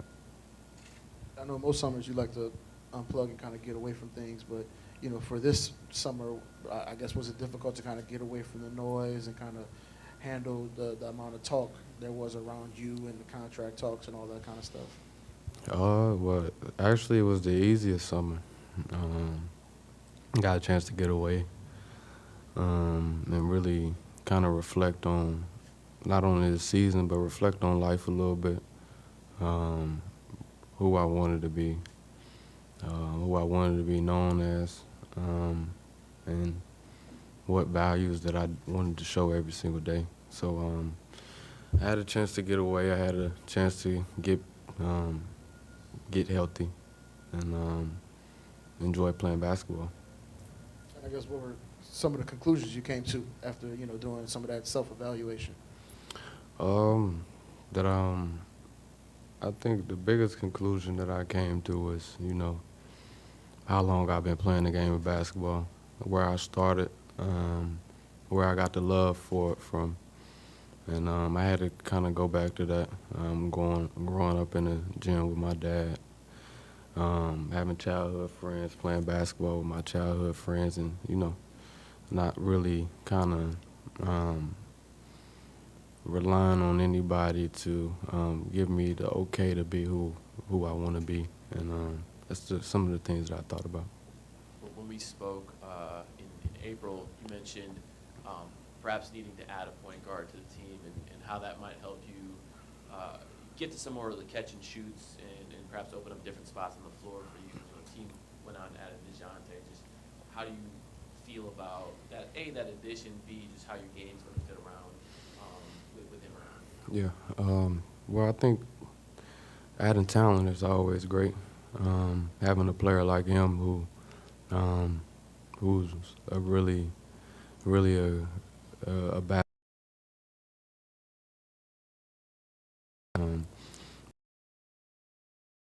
single-handedly with Trey, with his team, running his team, and he's been a great player in the league. So it's gonna be fun to work with him. I think to play with him on the floor, but behind the scenes to kind of pick his brain a little bit and see what he sees on the floor and how we can make it easy for each other.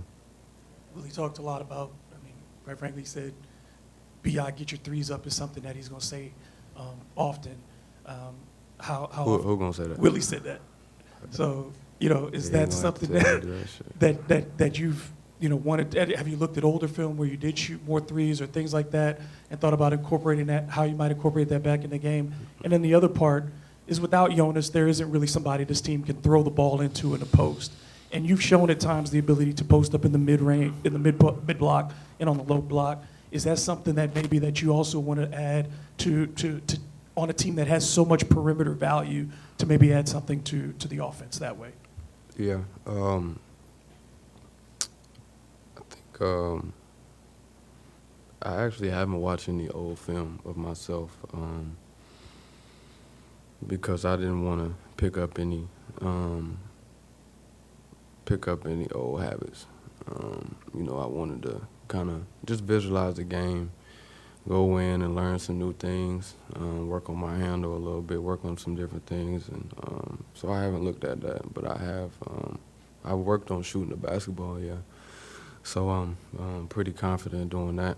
Regarding not having a big man and posting up, I always do what's needed for the game. I do have that in my bag to go post up a little bit, but not as a 5-man. I never done that, like rim run or nothing like that. But we see how it work out. I know it's going to be different. The floor is going to be spread out a lot. I think the key part about that is rebounding the basketball. So that's something that I'm sure Coach will harp on a lot. It would be easy, going back to the value thing, it would be easy, I think, for someone to infer from your statement over this summer that maybe you felt undervalued at that time, but would that inference be correct or incorrect? Or? I mean, maybe, but, you know, that wasn't necessarily from a New Orleans Pelicans standpoint. You know, I don't want to, you know, anything that I feel I'm comfortable to share with everybody behind the scenes of the organization. You know, I'm not a person that wants to show up the organization or show up people around the organization. So, you know, that was personal. Yeah, with how this summer transpired for you, for you in the contract negotiations, everything being kind of in the public talked about, do you feel like you're entering this season with a chip on your shoulder, with maybe something to prove? I guess something to prove, but more just getting back to loving the game again, loving the process, and knowing what's important. And I think that's winning basketball games and making sure that I'm my best self every single day.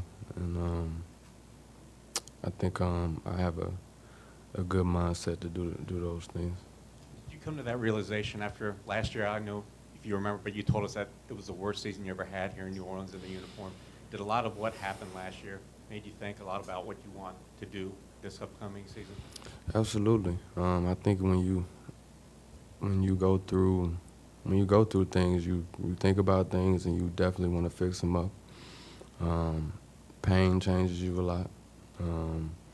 And, you know, going through hard things change you a lot. So, you know, that made me want to reflect and just think about, like I said, who I want to be, what I want to provide for my teammates, what I want to do on a nightly basis, what are the things I'm going to sacrifice, just everything, you know.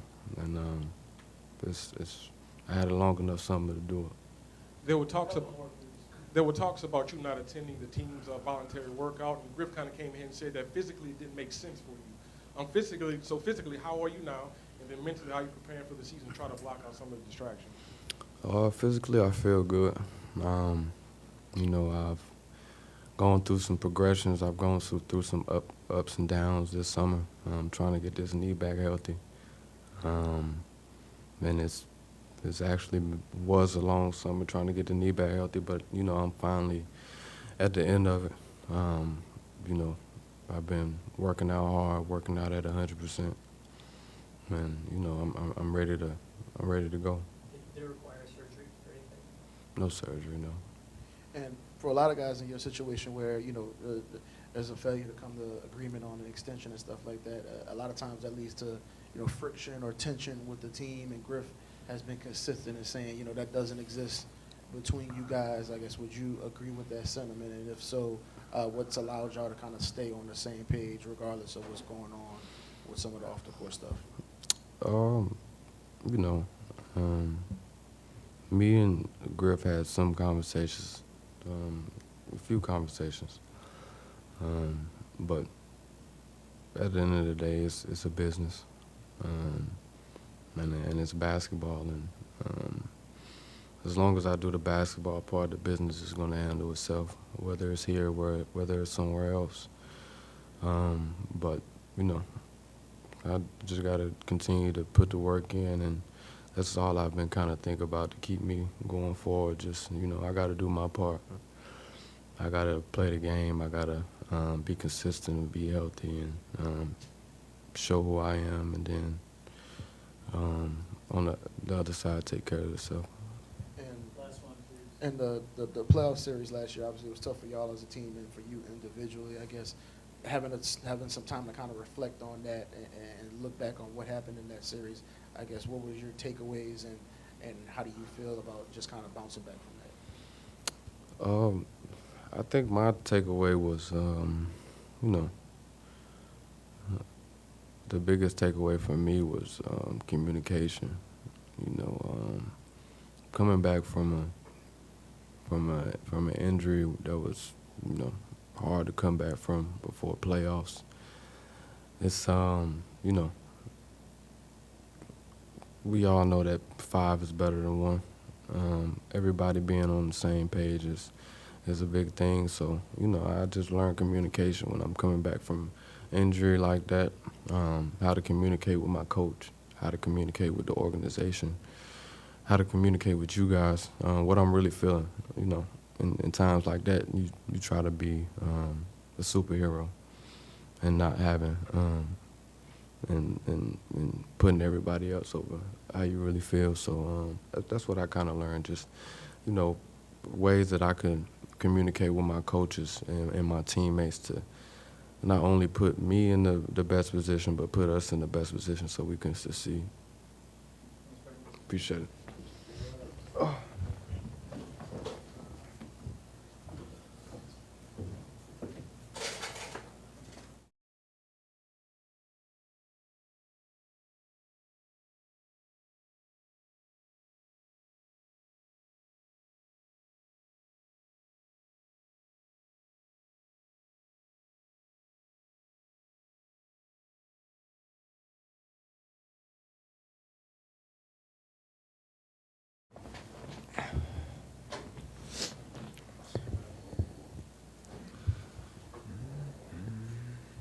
Hey, man. Just what have these last few weeks, months been like for you, you know, since you became a Pelican and all that, and getting acclimated here? I had a long summer with the national team, with the Olympics and everything, but as soon as I signed here, I was excited to be a part of it, because I think we have a great team, we have great players, and acclimated. I got here a week ago, so still unpacking boxes, and now obviously we're leaving for training camp already. So now I'm looking forward to get to know everybody on and off the court and putting the work in. And how do you feel like you can just, you know, help this team win games this year? Definitely be the defensive anchor, being back there as a center, be loud, communicate a lot, and obviously setting screens for those guys, get them open, get to their sweet spots, the shots they needed. Yeah, you've been a starter in this league. You've come off the bench. Did you kind of look at this situation in free agency and say, there's a level of interest there because that's a situation where I can possibly play more, or they need a center? Was that kind of part of your motivation in coming here? Definitely. I want to be a part of a team where I get the opportunity to play and not just sit on the bench and say, yeah, I'm here. I want to be part of playing. I want to be out there, help the team win and help to get to the playoffs and as long as possible. And Zion is such a unique player, coming in as a big, playing next to him. What do you think is going to be key just to kind of complement him and make sure y'all can succeed together? I would say my ability to space the floor, to shoot the three, giving him space. When obviously when he's attacking the basket, then people or centers or whoever's got me got to respect my shot, so they got to be not in the paint as much. So but that's part of training camp. We gotta figure out. We gotta get as a team. We gotta just get reps in, just play, compete, and I think then we gotta find out like whose sweet spots are where. Like obviously always with Dejounte coming in and myself. I think we're gonna have a great training camp in the sea. Have you had any understanding of what your role was going to be, as far as are you expected to default as the starter and see how things go from there, or is there just we're going to see how this thing goes in camp and build the lineup from that part?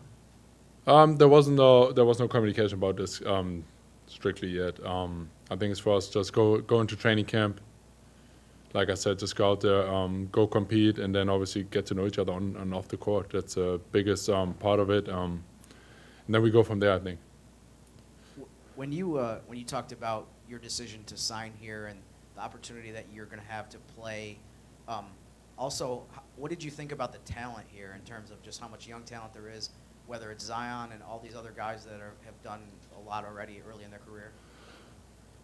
That obviously plays a part of it. I want to be on a team where you can compete, go make the playoffs, and this team has a lot of talent. And like I said, now it's for us to figure out how to put everything together on the court. And obviously the biggest part is for every team, just stay healthy throughout the season. And I think we can go far, win a lot of games, and then have hopefully a long playoff run as well. Do you feel like what you've done in your NBA career, like what you've shown, I mean, even with Germany Olympics, that the talent that is on this team fits really well with what you do, that you can complement them really well? I think so, because I don't need the basketball in my hands a lot. Like I set screens, run the court, space, and we have a lot of guys who are great in pick and rolls. And like I said, get them open, even if it's not ball screens, off-ball screens, get open and do like the dirty work. As an undersized team that doesn't have is relying on length rather than height to defend, what are the challenges that brings to you defensively in closing out possessions and not allowing those second chance opportunities? And you've been in the playoffs in a number of different circumstances. How do you intend to impact the locker room with your experience in that regard?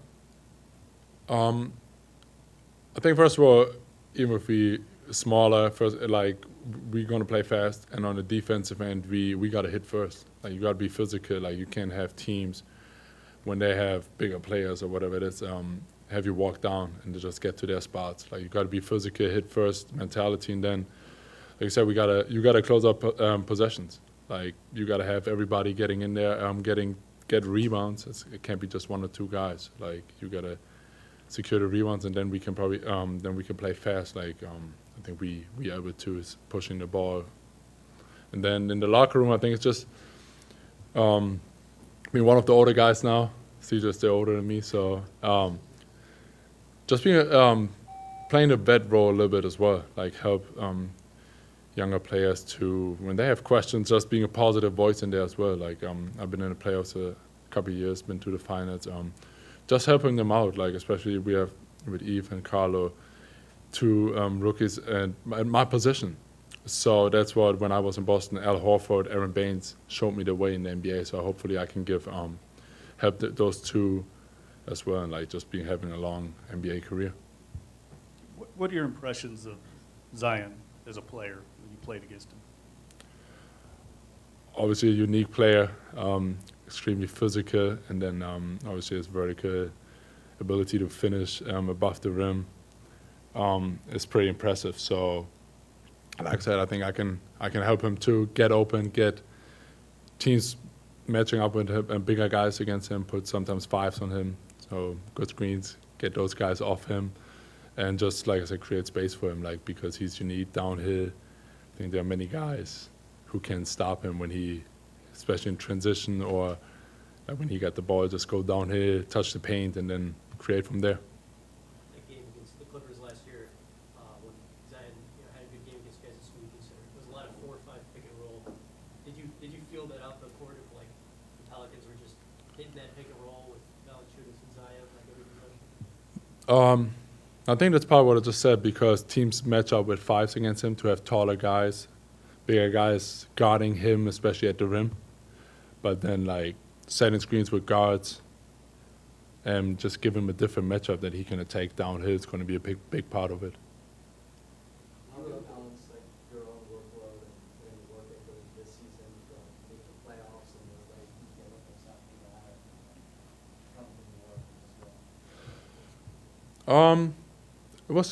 It was easy because the Olympics ended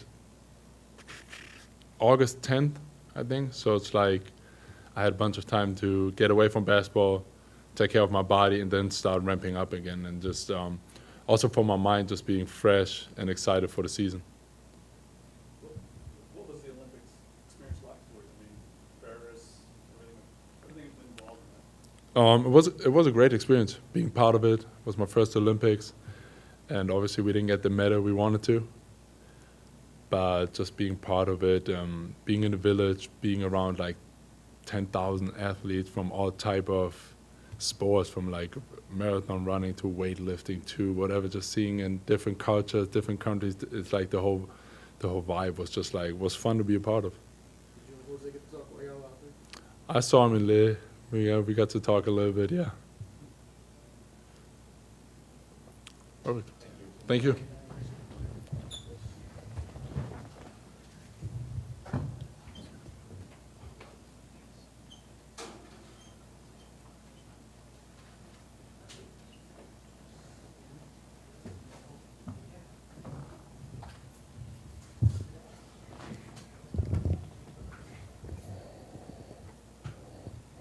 Hey, how are you just feeling physically coming out of summer league and, in that time between summer league and now? What Yeah. are some of the things you kind of worked on? I feel real good. Got a little bit of time to rest before I came back here, went back to work. So I feel good. Body feels good. Excited for the season. Yeah, and what's just the message from Willie Green and some of the coaches you're hearing just about like, hey, here's what you could do to be a consistent part of the rotation? Yeah. I mean, obviously shoot the ball. That's what I'm going to do. Shoot the ball. Shoot it more efficiently than I did last year. Play both sides of the floor. I think the big thing is probably going to be underrated for me is rebounding. I think I have a bigger role at rebounding. Rebound a lot more than I did last year. Try to hit the offensive boards a lot more. So. I guess just how different is the feel for you year 2 versus year 1 when you're coming in as a rookie with so much uncertainty and now just having a different level of comfort in year 2? I mean, it feels good. I mean, I was nervous about everything. Like even media day, I was nervous about all this stuff. Like now it's just like I know what to expect. In a way, I'm not a vet, but I played early. I got to play a lot of minutes early, so I think I know what to expect. I know what I'm out there to do. I know how the defense is going to play me. So it's just a lot more nerves, a lot more calm down. So, yeah. And just being around Dejounte, there's a lot of guys that talked about just him as a leader. Just what do you think just his presence is going to add to the team, and what's it been like just being around him, the times you had? Even when the first time I played Dejounte, when he was in Atlanta, he pulled me to the side. So he's an incredible leader, one of the best leaders I've been around in just this short time. So he does definitely take it personal to lead and get his teammates going, and it's incredible to see, honestly. So he's a really good guy. Pelicans put the ball in your hands a lot during summer league and put you as an initiator on offense. How important is that to your growth and finding a regular spot in a rotation that, as you know, got harder at your position? I mean, we got guys like Dejounte, CJ. Dejounte's a really good passer. I think I just got to go out there and worry about making shots right now. All that stuff will come later. But right now, my biggest focus is just trying to make shots, try to play both ends of the floor. And man, when I'm in those situations, definitely just trying to be comfortable enough to make the decision, get to the next level. Start looking for getting guys open, getting the guys their shots. So. Coach talked about, guys like you will earn your minutes on the practice court. Mm-hmm. So what did you look at in the offseason and say, here's an area where I think the team needs more of this? I mean, certainly shooting is the first thing and foremost that you bring to the table. But, to get your minutes, what did you work on defensively? What did you work on physically with your body and maturing that way? Yeah. What's the biggest thing that, you talked about the comfortability from year 1 to year 2. Yeah. Where do you see that on the court? I just think, honestly, a lot of the defensive stuff, I do like physical strength and all that other stuff and whatever. But you just have to have heart. I mean, I have heart and the toughness for it. And last year, it's complicated. You come into the system. Coming to the system way different than college. You got guys that all can hoop. It's a different game plan, different schemes in the NBA. So I was learning all that. Just the physicality I actually had to adapt to as well. On the defensive end, they let you play more, a little bit more physical than they do in college. So just looking at all that stuff, knowing I have to do all that stuff, knowing what I know now, and just coming into the last year, not really knowing as a young guy, as a rookie, just coming out the eye, win a championship. So I think there's a big difference between how I think this year and last year. So. And Jordan, can you go in give us a little more insight into Dejounte, like your read of him? Yeah. Like when you say he looks like he's such a big help, are you talking about like pointers, advice, or just inspiration, or both? He's just really good with advice. If you see something, he'll say it. Like it's even like little stuff like that. Just even when you see something, you say it, and having also like just having a guy that can be that that's going to hold you accountable as well on the court is also a great thing to have, and he will do that as well. So yeah. Jordan, do you feel like what he possesses may help you guys in clutch time minutes? Yeah, absolutely. Dejounte's a bucket for sure. He gets buckets, and he's a really good defender. And he's a great passer. I don't know if people talk about that game that much of him, but he is a really good passer, really good playmaker. So I think he's going to help us get easy shots, get Z easy shots, get myself easy shots. So, yeah. One of the first things you mentioned was one of your goals is to shoot more efficiently. Yeah. When you talk about that in specifics, are you talking about just getting to spots better? Is it shot selection? How do you do that? Just putting the ball in the hoop more. That's all. Yeah, it's just doing that more. Yeah. Griff highlighted you personally as somebody who's put in some of the most work this summer at the facility and whatnot. Is that something that was self-initiated by you for you to have that improvement from year 1 to year 2? I just think I think with me, it's just as a shooter, you just have to have confidence and being in the gym as much as you can, seeing the ball go through the hoop, just working as hard as you can, working on your game. I think that's where it starts, and that's where the confidence begins. And I just think I've learned that at a young age, and I just try to stay in the gym to keep my confidence up. Knowing I have the ability to knock down these shots because I just work on it so many times, and I have like so many repetitions of the same shot. I think that's just in my head. I just think I have to do this. I have to do this for me to do this in the game. So appreciate y'all.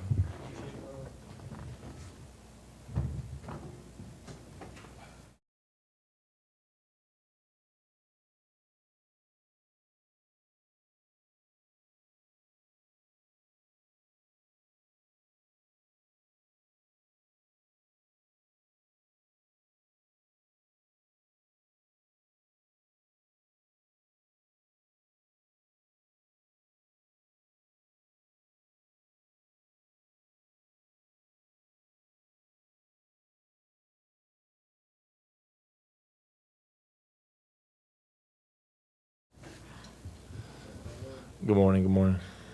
Hey, Carl, how's it going? How you doing? Just hearing from Willie Green, the coaches, what's kind of the messaging from them on how you're a positive contributor this year? Well, just being there, available every day, from day to day. Do the stuff I got to do as a big man. Rebound, block shots, defend for 1 to 5. Pretty much understand the game and understand the spacing. Depends on who I play with on the court. So that's some of the stuff, I've been working on and be high efficient, pretty much. Yeah, what have you just learned about, in practice or runs or whatever, like spacing specifically with Zion? Specifically, Zion is going to be like a little bit different because he likes to go, down to the rim. And that's the place I'll be, right? So I will, pretty much you got to space out, right? Get to that corner, shoot that corner 3, go up for the handoff, roll again, stuff like that is going to help out, but pretty much space out with Zion, with B.I., got to be down in the dunker spot or CJ, make him a good screen, have a, switch on them or whatever, so stuff like that.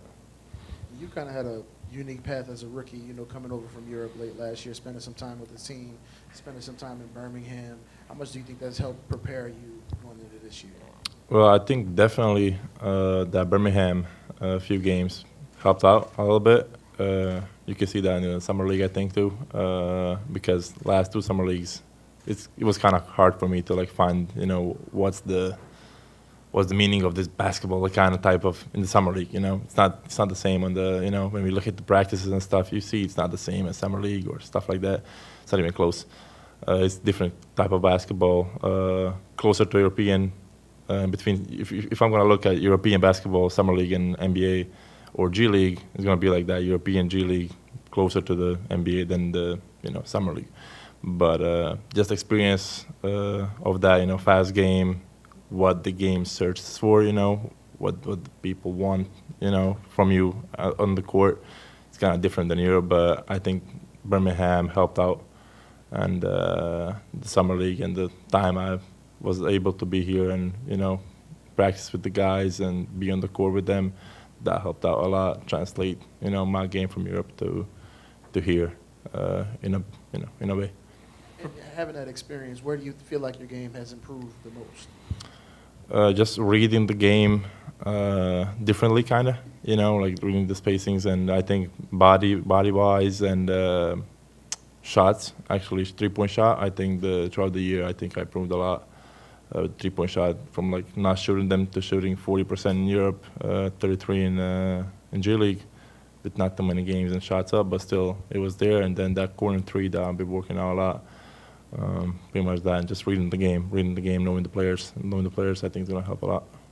With you and Eves having really to kind of be, you look at the hierarchy of this team and being the newcomers and that, especially at the center position.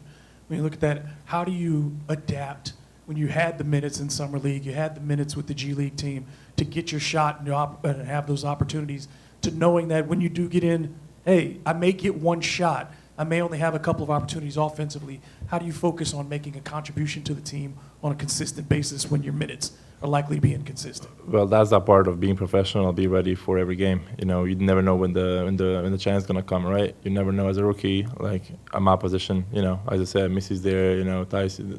For me, it doesn't matter. For me, I'm just gonna be there to help the team win, whatever it means. Like on the practices, I'm gonna compete, trying to be the best as I can. Be better than I was yesterday, and be there, for the team. Basically, be available, right? And then on court, whatever happens, just be high percentage, like I said before. Like if you get that one shot, make sure you make it, right? Because you don't know where you'll get it again. But I think from that defensive standpoint, like the offense is gonna grow, right? I think defense is gonna get you on the court, and the offense is gonna keep you on the court. So it's kind of, just being there, being professional, be ready, and be high percentage finisher, right? I got a minor detail question. On the list, I think you were number 32. Did you change your number to what it is now? Yeah, I've been wearing 17 since I was like, I know myself pretty much basically. So, but got a bit of respect for a European guy that left, professional guy. So you've worn the number before, and what is the meaning of, is there any special meaning of 17? Not actually any special meanings. I got when I was back home and when I started, I just got a random jersey. And it was 17, and I was like, oh, it had some other last name on it. And I was like, what? And they're like, you're going to cover it, don't worry about it. And then I was like, who's that? They said, like, it was a good player. And I was like, oh, yeah, damn, give me that, right? Like, I was like, good player, right. And then I just stuck with it, and I just like it, like 17 is a nice number.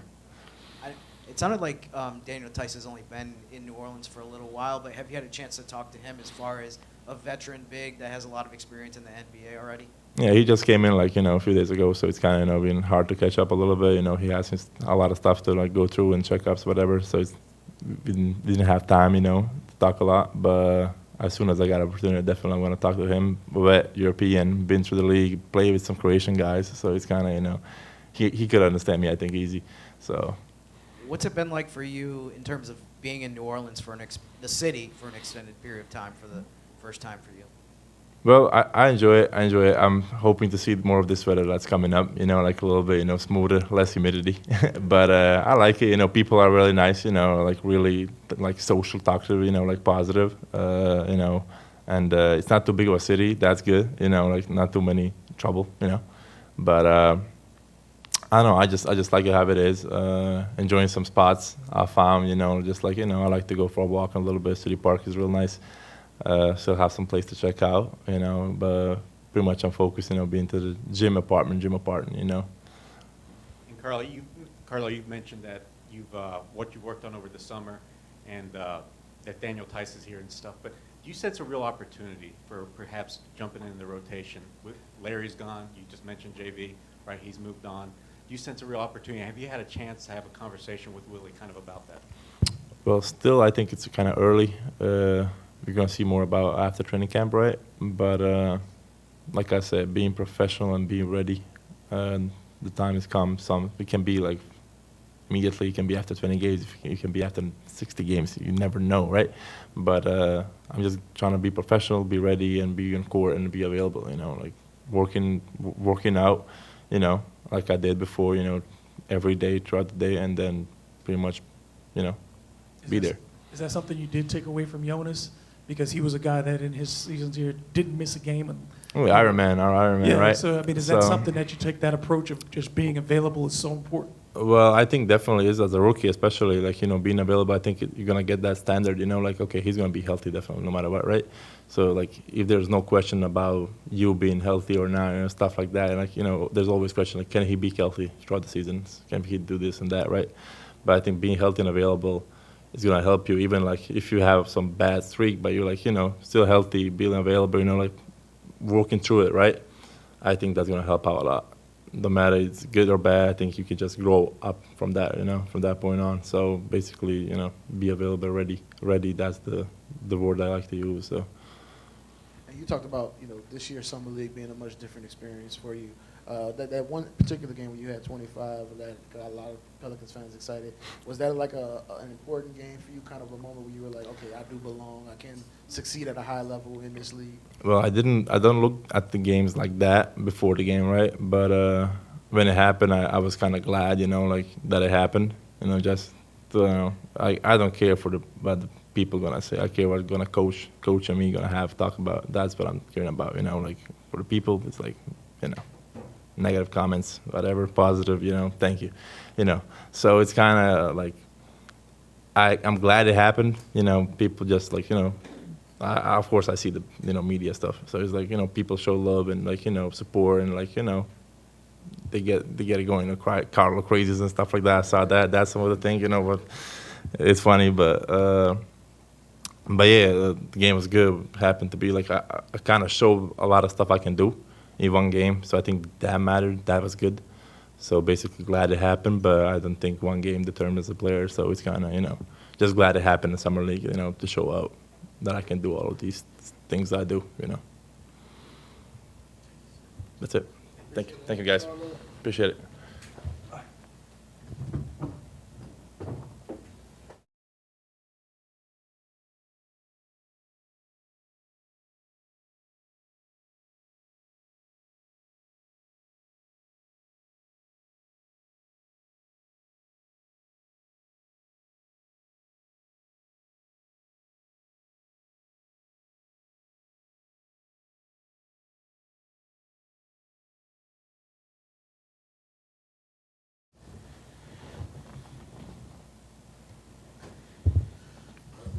How we doing? What was just your focus this summer, going into this year and everything? Yeah, I think the biggest thing is how can I make myself the most prepared for any situation possible. And I know the aspects I needed to work on, I did that, and just being able to come in every single day and be the best version of myself.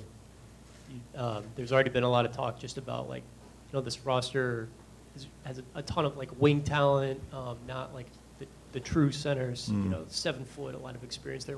What do you just make of the construction of this roster and what you guys have and how that can fit together? Yeah, I think it allows us to be very versatile. It allows us to play really fast. So I think with the construction that we have, those two things, if we are able to take advantage of those, it'll lead to a lot of success this season.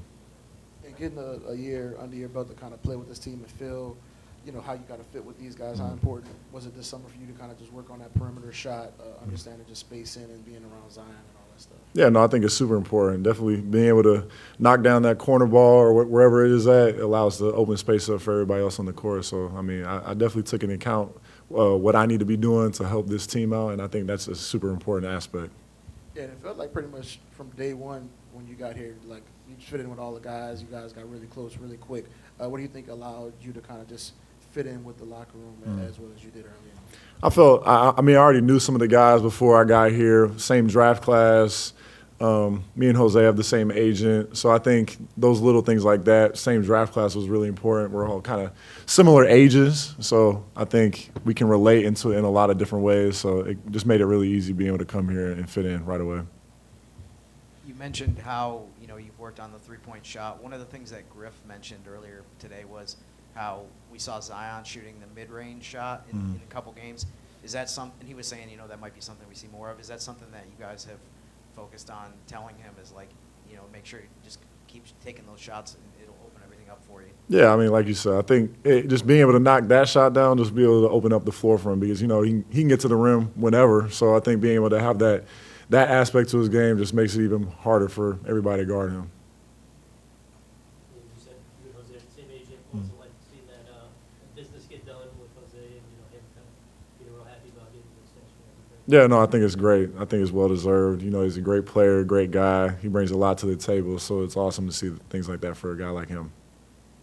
And for you, going from a guy who was starting to having to sign a two-way and now you're on a standard deal, what was that process like, kind of having to work your way back, even though you had as much success as you did in AJC? Yeah, no, I think I appreciate every single moment I've been through because it's allowed me to become the person I am today. So I think without those experiences of playing a lot, starting a lot, to not playing, to regular contract, two-way, I think I'm just blessed to be in that position because it's allowed me to have the mind frame and just the mindset that I have today. How hard is it, to be one of the guys in that front court rotation where a team can only play so many players? Yeah. And you look at the roster and you say, maybe our 7 or 8 best players are primarily on the perimeter. How do you and the rest of these guys in the front court distinguish yourselves and get enough of an opportunity that you'd like to make a difference for this team on the nights that you can? Yeah, no, I think the versatility, being able to just be as versatile as possible, being able to guard the bigs, but be able to space the floor, but be able to just do all the little things for the team to be able to help them win games. Can you talk about maybe now that Larry's not here, and what did you learn from him last season as far as this role goes and maybe taking over some of the responsibilities he had on court? I'm sorry. I'm sorry, Jose, man. Nah, I think Larry definitely brought that the veteran leadership mindset to the team and being able to learn all the nuances of the game and just kind of the business side, the on-court side was really important just to help my career because, I mean, it's year 4, I'm still young, so there's a lot of basketball to still be played and a lot of years to come. So being able to pick up all the little things from guys like Larry is super important in my career. Perfect. Appreciate it.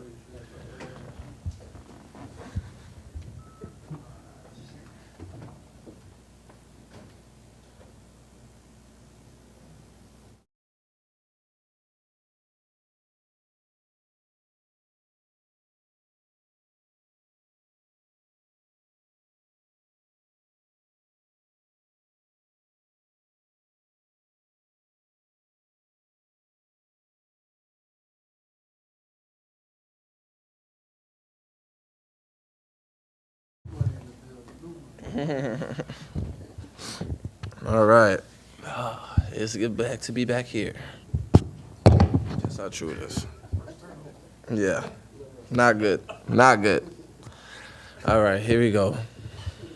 I mean, how good did it feel to get the extension done? What was that process like for you?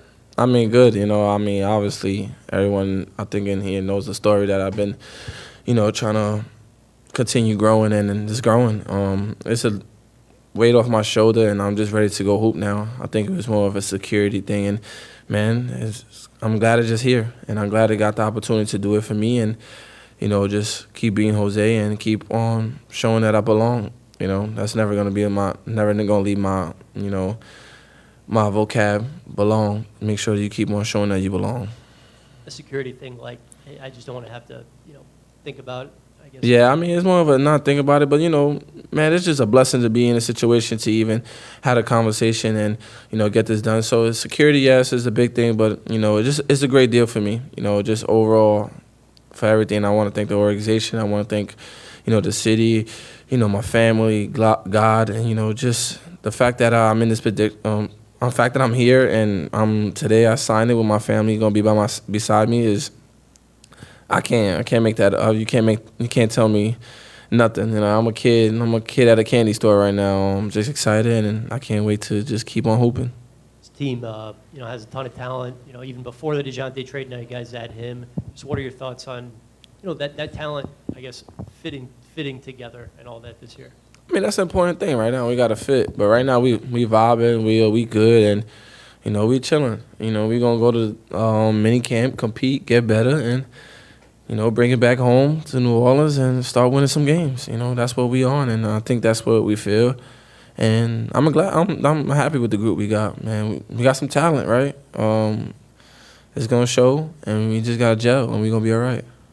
And we all know the love you got for the city and the mutual love y'all show each other. How important was it to get the deal done here so you can, continue to play with the Pelicans? It's important, it's just important just in general. The city, little do they know, they brought me up with them. Every time they shout my name or every time they cheer for me, it was more of a motivation for me. And like I said, this city shows so much love, and I'm just glad to get it done, obviously, for the city that I'm in, that created me to be a person I am today. So New Orleans, that's home, and I'm glad to be part of it. And just how big was the experience in Paris this summer, getting to play for Puerto Rico and just have the success you did for that team? Oh man, amazing! It was fun. Just the qualification game and going to the Olympics. It was amazing. It was definitely a different role for me. I haven't had that role probably since high school, so I had fun with it. I took advantage of it, and it was a great time. But that's the point of just playing for that. For your country and for the island that I love. That just go out there and be myself, and they embrace me as well too. So. Just competing at that level and being successful is amazing. Like I said, it's just it's a good feeling. The Olympics was a great experience. When you look at you, Trey, Herb, y'all came in together, and now as you head into your fourth season together, you're not just, you're not rookies anymore. You're impact players who the organization expects a lot out of. Obviously, the organization showed its faith in giving you the contract. Trey is up for his. Herb has cemented his position as one of the best defenders in the league. Do y'all think about, do y'all talk about as a trio how far you've come, and then still what you have aspirationally to contribute on the court this season? Yeah, we definitely talk about that. We big fans of each other. We say we the best draft class, that Pels probably ever had. But it's hard to compete with that. But for real, that draft class that came in that year that we was rookies is.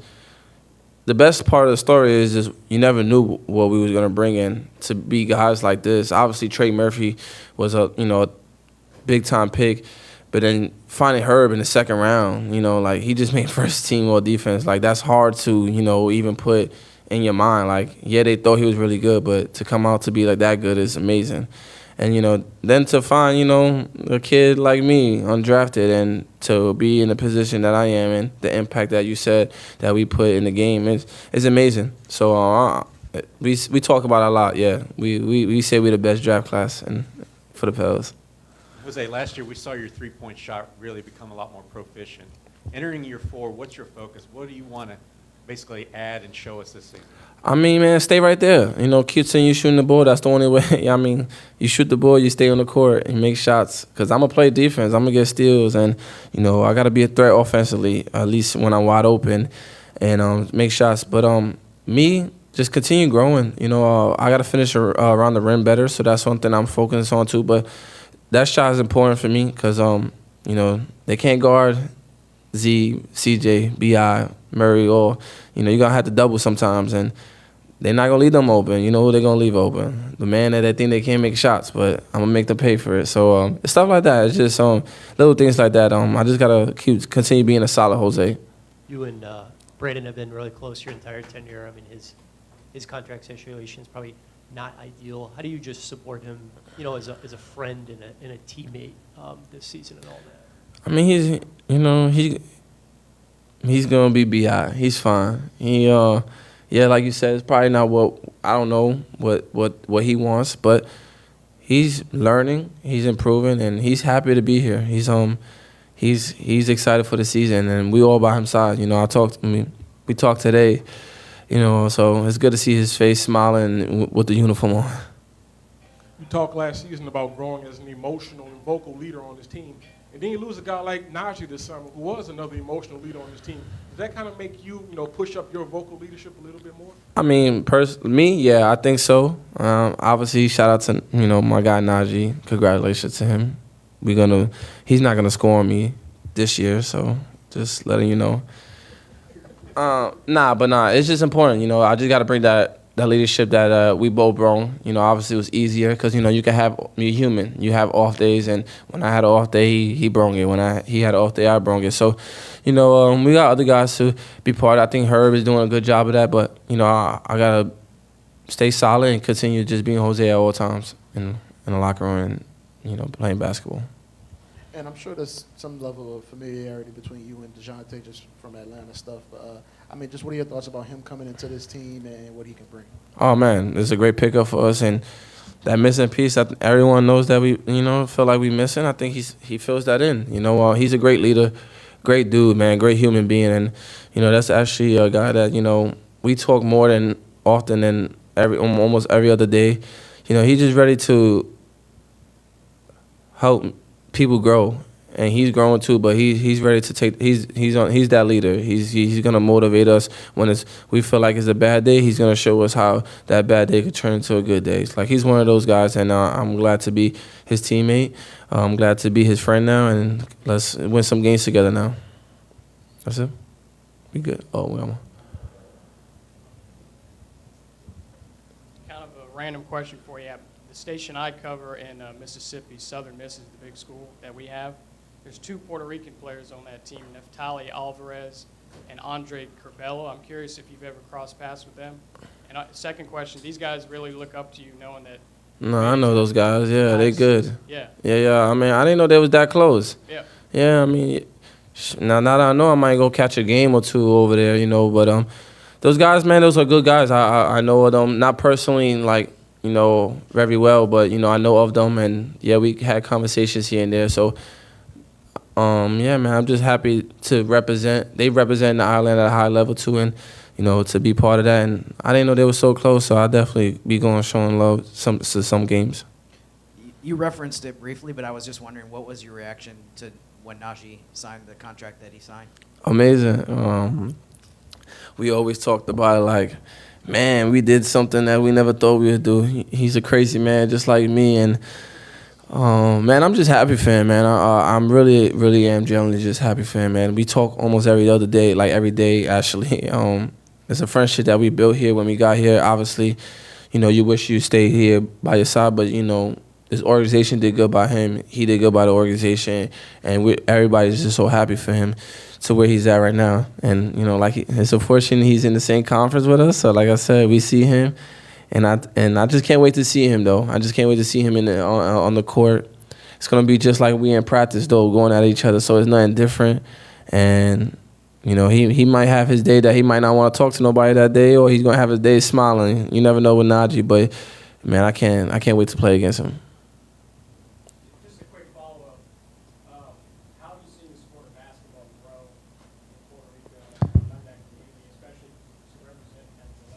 Oh man, basketball been such a big sport over there. Actually, but it's growing. Obviously, it's been a long time they haven't seen the Olympics, so we broke that curse, and it's gonna keep on growing. They built in a whole different culture, but they've been since you could go way, way back. They got great players that came out of that island that played in the NBA, played overseas, broke a lot of records, and just to finally be part of that list, at least recommend, coming back. Jose came back, went to the island, and went to the Olympics. So it's just, it's in the right direction. All right, y'all. Appreciate y'all.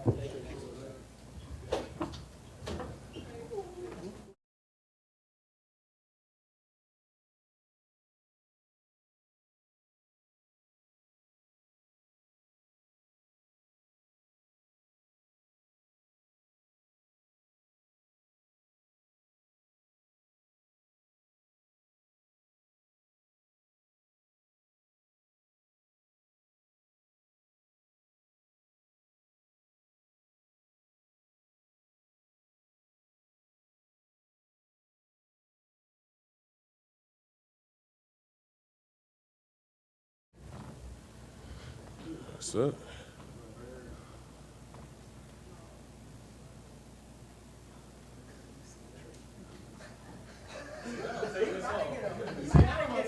You know what? I'm good. I can go now. All right, good.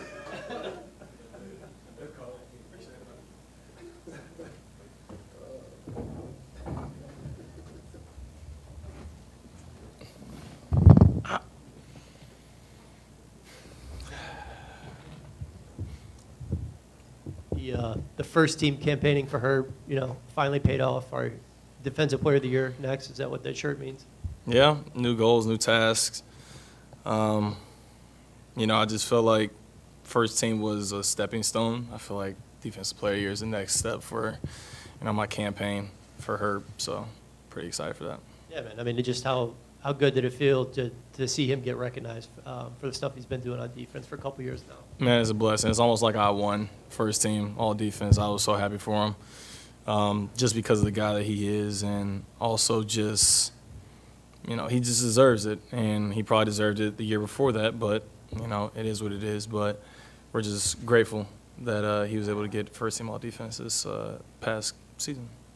And Jose just finished talking about just that draft class, all three of y'all coming together and the progress y'all have made. I'm sorry, I'm going to take this off. No, you're good. Love Herb, I'm going to take this off. Just what's it been like for y'all just growing together and seeing just where y'all are now going into year 4? Say that one more time. The draft class with you, Jose, and Herb, just seeing how far y'all have come and where y'all are now going into year 4. No, it's crazy. I mean, the last Tuesday we played open gym, and it was me, Herb, and Jose on the same team, and we won, obviously. And I was looking around, I was like, bro, me, Herb, and Jose are the highest tenure Pelicans in the entire gym right now. Like, it's crazy how time flies. Like, literally, it just feels like yesterday I was walking into media day and getting prepared, wide-eyed, just not knowing what's going to happen. And right now I just feel like I know a good amount. I'm not saying I know everything, but almost everything. Just what's been the focus for you going into year 4? Where are you trying to improve the most? I think really just overall aggression. That's been a big thing with, just mentality going into scoring the ball defensively, all that stuff. I've, worked on my game, on-ball creation, all that stuff in order to, help, get my own shot. And, whenever we need to get a bucket, I'll be somebody that's, capable as well. I hate to do it to you, but you're in contract discussions, you're up for an extension. Just how those went, how do you feel like the dialogue has been thus far, and do you have any sort of expectation that things might reach a resolution in the next few weeks or so? No, I mean, things been fun. Things been good talks. And, I want to make sure I reiterate, like, I love it here, and I love the city, love the people that are around here, love my teammates, and, I would definitely love to still stay here. I'm prepared for either situation, if I do sign or don't sign. But overall, like, I want to, stay here. And so just hope we're able to get things done. And also, this is just not uncommon for a guy in my position to still not be signed. I mean, Devin Vassell last year was very early, and that was like October 2nd. So, guys in that range of, not necessarily a max, but, close there, it takes them a little while. So, I mean, it's not uncommon, and I'm not stressing about it, and just prepared to, figure out what we got to do. There's been a lot of advocacy for you to be a starter for this team. The numbers show that when you get minutes, the team does well. When you get shots, I think last year when you got 11 or more shots, the team was 22-8. When you got less than 11 shots, you were 13-14.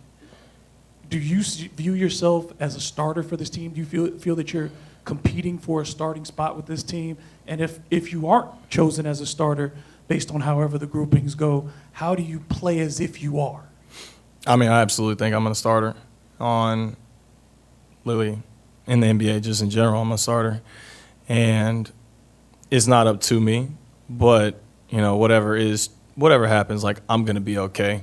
Like, it's happened in the past where, I feel like I could or should start, and, I've come off the bench and I still figure out ways to contribute and help win. That's the biggest thing for me is, helping my team win, and, would love for that to be as, starting the games, but, that's not up to me. One of the other ways that you were very effective as a player last year was your rebounding.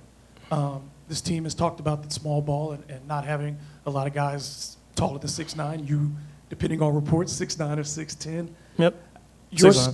How much did you develop your skill of rebounding and working on that as a focus and making that as something you could contribute to for this team?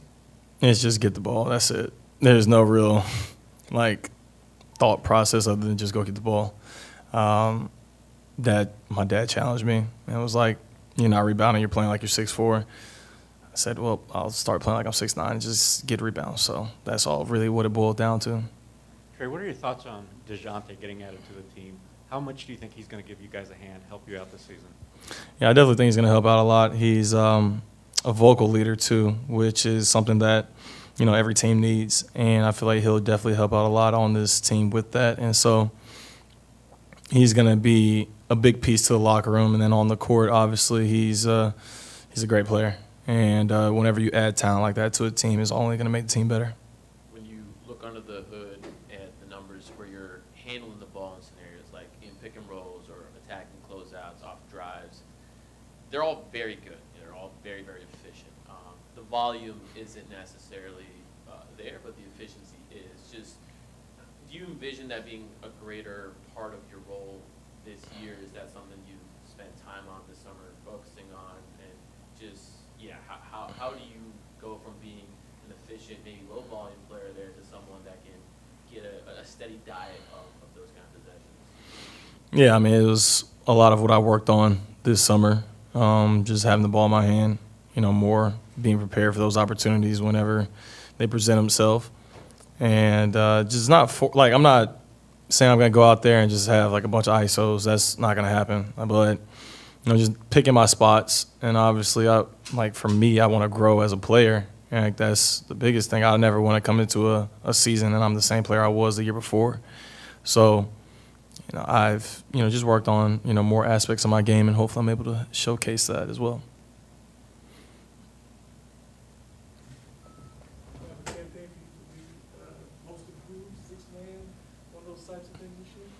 If y'all want to do that, you know, that's cool with me. I'm not going to say no. I'll tell you that right now. But three-point contest, though, I am open to doing that. Do not campaign me for the dunk contest. I'm not doing that. But three-point contest, for sure. Appreciate it. I'm done. I'm gonna see y'all later. That's a crazy picture choice.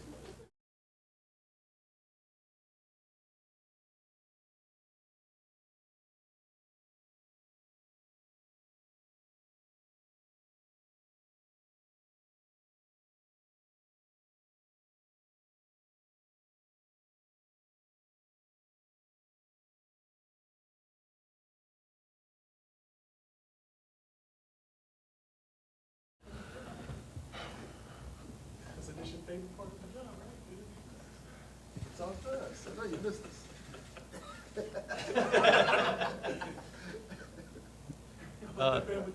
Come on now. Did we think the result, you know, anything different? Herb, number two, what can you just share about, you know, the process of changing and all that and how that went with Dejounte? Well, once I saw the trade happen, I knew, you know, we'd have to talk about it at some point. And so I think I had to have just gotten back from a workout. But when I got back, I looked at, you know, what jersey number he wore in college, and I saw he wore number 5. I mean, as long as I could remember or seeing on the internet. And so, you know, when he reached out about it, it was kind of, you know, a no-brainer. Like, I figured he had a, you know, a deeper meaning behind why he wore number 5. And I didn't ask about it or anything. I just assumed it. And I wore number 2 in high school, so when I found out number 2 was available, you know, like, I was like, you can pretty much, I mean, you got it. Like, I'm not really tripping about a jersey number. And, you know, just getting to know him in general and, you know, seeing his game a little bit, you know, what are your thoughts on getting to play together? It's going to be fun. You know, I know he loves to compete, and that's pretty much, that checks, you know, all the boxes for me. As long as you love to compete and you love to win, I think, you know, we'll be good. I know you've always told us, you know, you're not big on the individual accolades, and it's kind of weird seeing everybody campaign for you as much as they have. But once the news finally came out that you did get first team all defense, what was that day kind of like for you? Well, I was here in New Orleans. I mean, once I was playing a video game, and my cousin came into the room and told me, the news. I started getting a lot of calls. I mean, after I stopped, answering the calls and responded to everybody, I got right back to the video game. It was, it wasn't really it wasn't. I didn't go. Cause I can't remember what day it was, but I didn't go do a huge celebration. Like I felt like just getting that award, was enough for me. And I kind of just stayed at the crib and kept doing what I was doing. And that was before NCAA came out, right? So what was you playing Madden or? Oh yeah, I was on Madden. And just for you, what's the progression you want to take going into year 4? Where do you see your game improving going into this year? I'm just trying to, become a more consistent and efficient player, all across the board, and also improving, being a leader, especially on the defensive side of the ball. Just trying to help guys, whatever ways that they need help. I want to be able to help whoever that needs help, get better. And I think a lot of it, will start with, showing up every day and my teammates knowing that, they're going to get the same guy every day, no matter what part of the season we're in, from day 1 or game 1 until, game 82. I want to be the same consistent dude every day. Just a few moments ago, Dejounte was talking about how he wants to challenge you to really grow your game, just more than just transition, more than just going out there and defending, but like he says, you can do anything on the court. Just what do you make of him having that level of belief in you? I mean, I appreciate it. Man, I kind of try to take what the game gives me. I try to be simple, but just having that confidence poured into you from your teammates, I think goes a long way as well. So to hear him say, he wants me to go out and be more aggressive and expand my game means a lot. And I'm gonna continue to work on my game to be able to go out and do those things confidently. You were just a couple of shots, really, over the course of the season from being a 50, 40, 90 guy last season. Certainly everybody points their attention to your defense. But where do you think you are heading into year 4 with your offensive game, and how important has that become to your development in the offseason? I mean, it's always been important. I wasn't a great shooter, and I knew it'd take time to be able to go out and knock down shots. I didn't set the bar to being a 40% three-point shooter, but with the work, I don't think anything is impossible. And that's just how I approach it. And this year, I'm not setting a bar, to shoot 40% again. I'm gonna just continue to work hard every day and take the open shots, take the good ones confidently. There's going to be a lot of small ball this year. Just have you had conversations around what your role might be in that, and defensively, whether they might ask you to guard some bigger players, some fives? We haven't talked about it much at all, but I mean wherever they need me to, whatever they need me to do, whoever they need me to guard, I have no problem with it. I'll go out and do my best, regardless of who the task is to guard. It really doesn't matter. As long as the group that's out there understands the assignment, I think we'll be okay. Herb, as a follow-up to that, as someone who thinks the game really well, that sees it out there when you're out there on the court, what do you think of the potential of this team to be able to carry out small ball and be successful? A lot of people point to the way Oklahoma City played last year. You guys think, like, even though you don't have a traditional center that's been a starter because JV's walked out the door, that you guys will be fine, that you can play small and still be racking up the wins? Yeah, I think so. And as long as the entire group believes it, and we go out and compete every night, I think we'll have a chance at being really, really good. What boxes do you think you have to check? A lot of people point to rebounding. What do you see? I mean, rebounding is a huge piece, when you're playing small. But at the same time, if you're playing small, I think, you got to shoot a lot more threes just because you don't have that, I wouldn't say paint presence, but it's not, it was small, it's not JV, so we'll have to probably shoot more threes and just compete on the defensive end. When you look at you and Dejounte on the perimeter, there's maybe some, like, I know it's lofty, but you think about the great duos on the perimeter that we've seen, Kawhi and PG, Jordan and Pippen, those types of things, being able to really shut people down. How much of a luxury is that to have you guys when you don't necessarily have the shot blocking presence defensively to be able to shut down people on the perimeter and stop them from getting into the paint initially? Yeah, I mean, if you keep guys out of the paint, it really doesn't matter about a shot blocker, if you can keep them out of the paint. And that's really hard to do in the league. But I do think, having a guy like Dejounte is going to help, tremendously, just because, he could be guarding the best player. I could be on a guy that's not super involved offensively and kind of roam around. Or, we can switch those roles and he could do the exact same thing. So I do think, it's a huge plus for our team. And I'm super excited to, see what it looks like. I did want to ask you this too. Like, you came in as a rookie in your role to fit in, and you fit in on, especially defensively. Going into year 4, what kind of role have you assumed off the court for this team in the practice court? Has that changed as you've matured as a player? Somewhat, but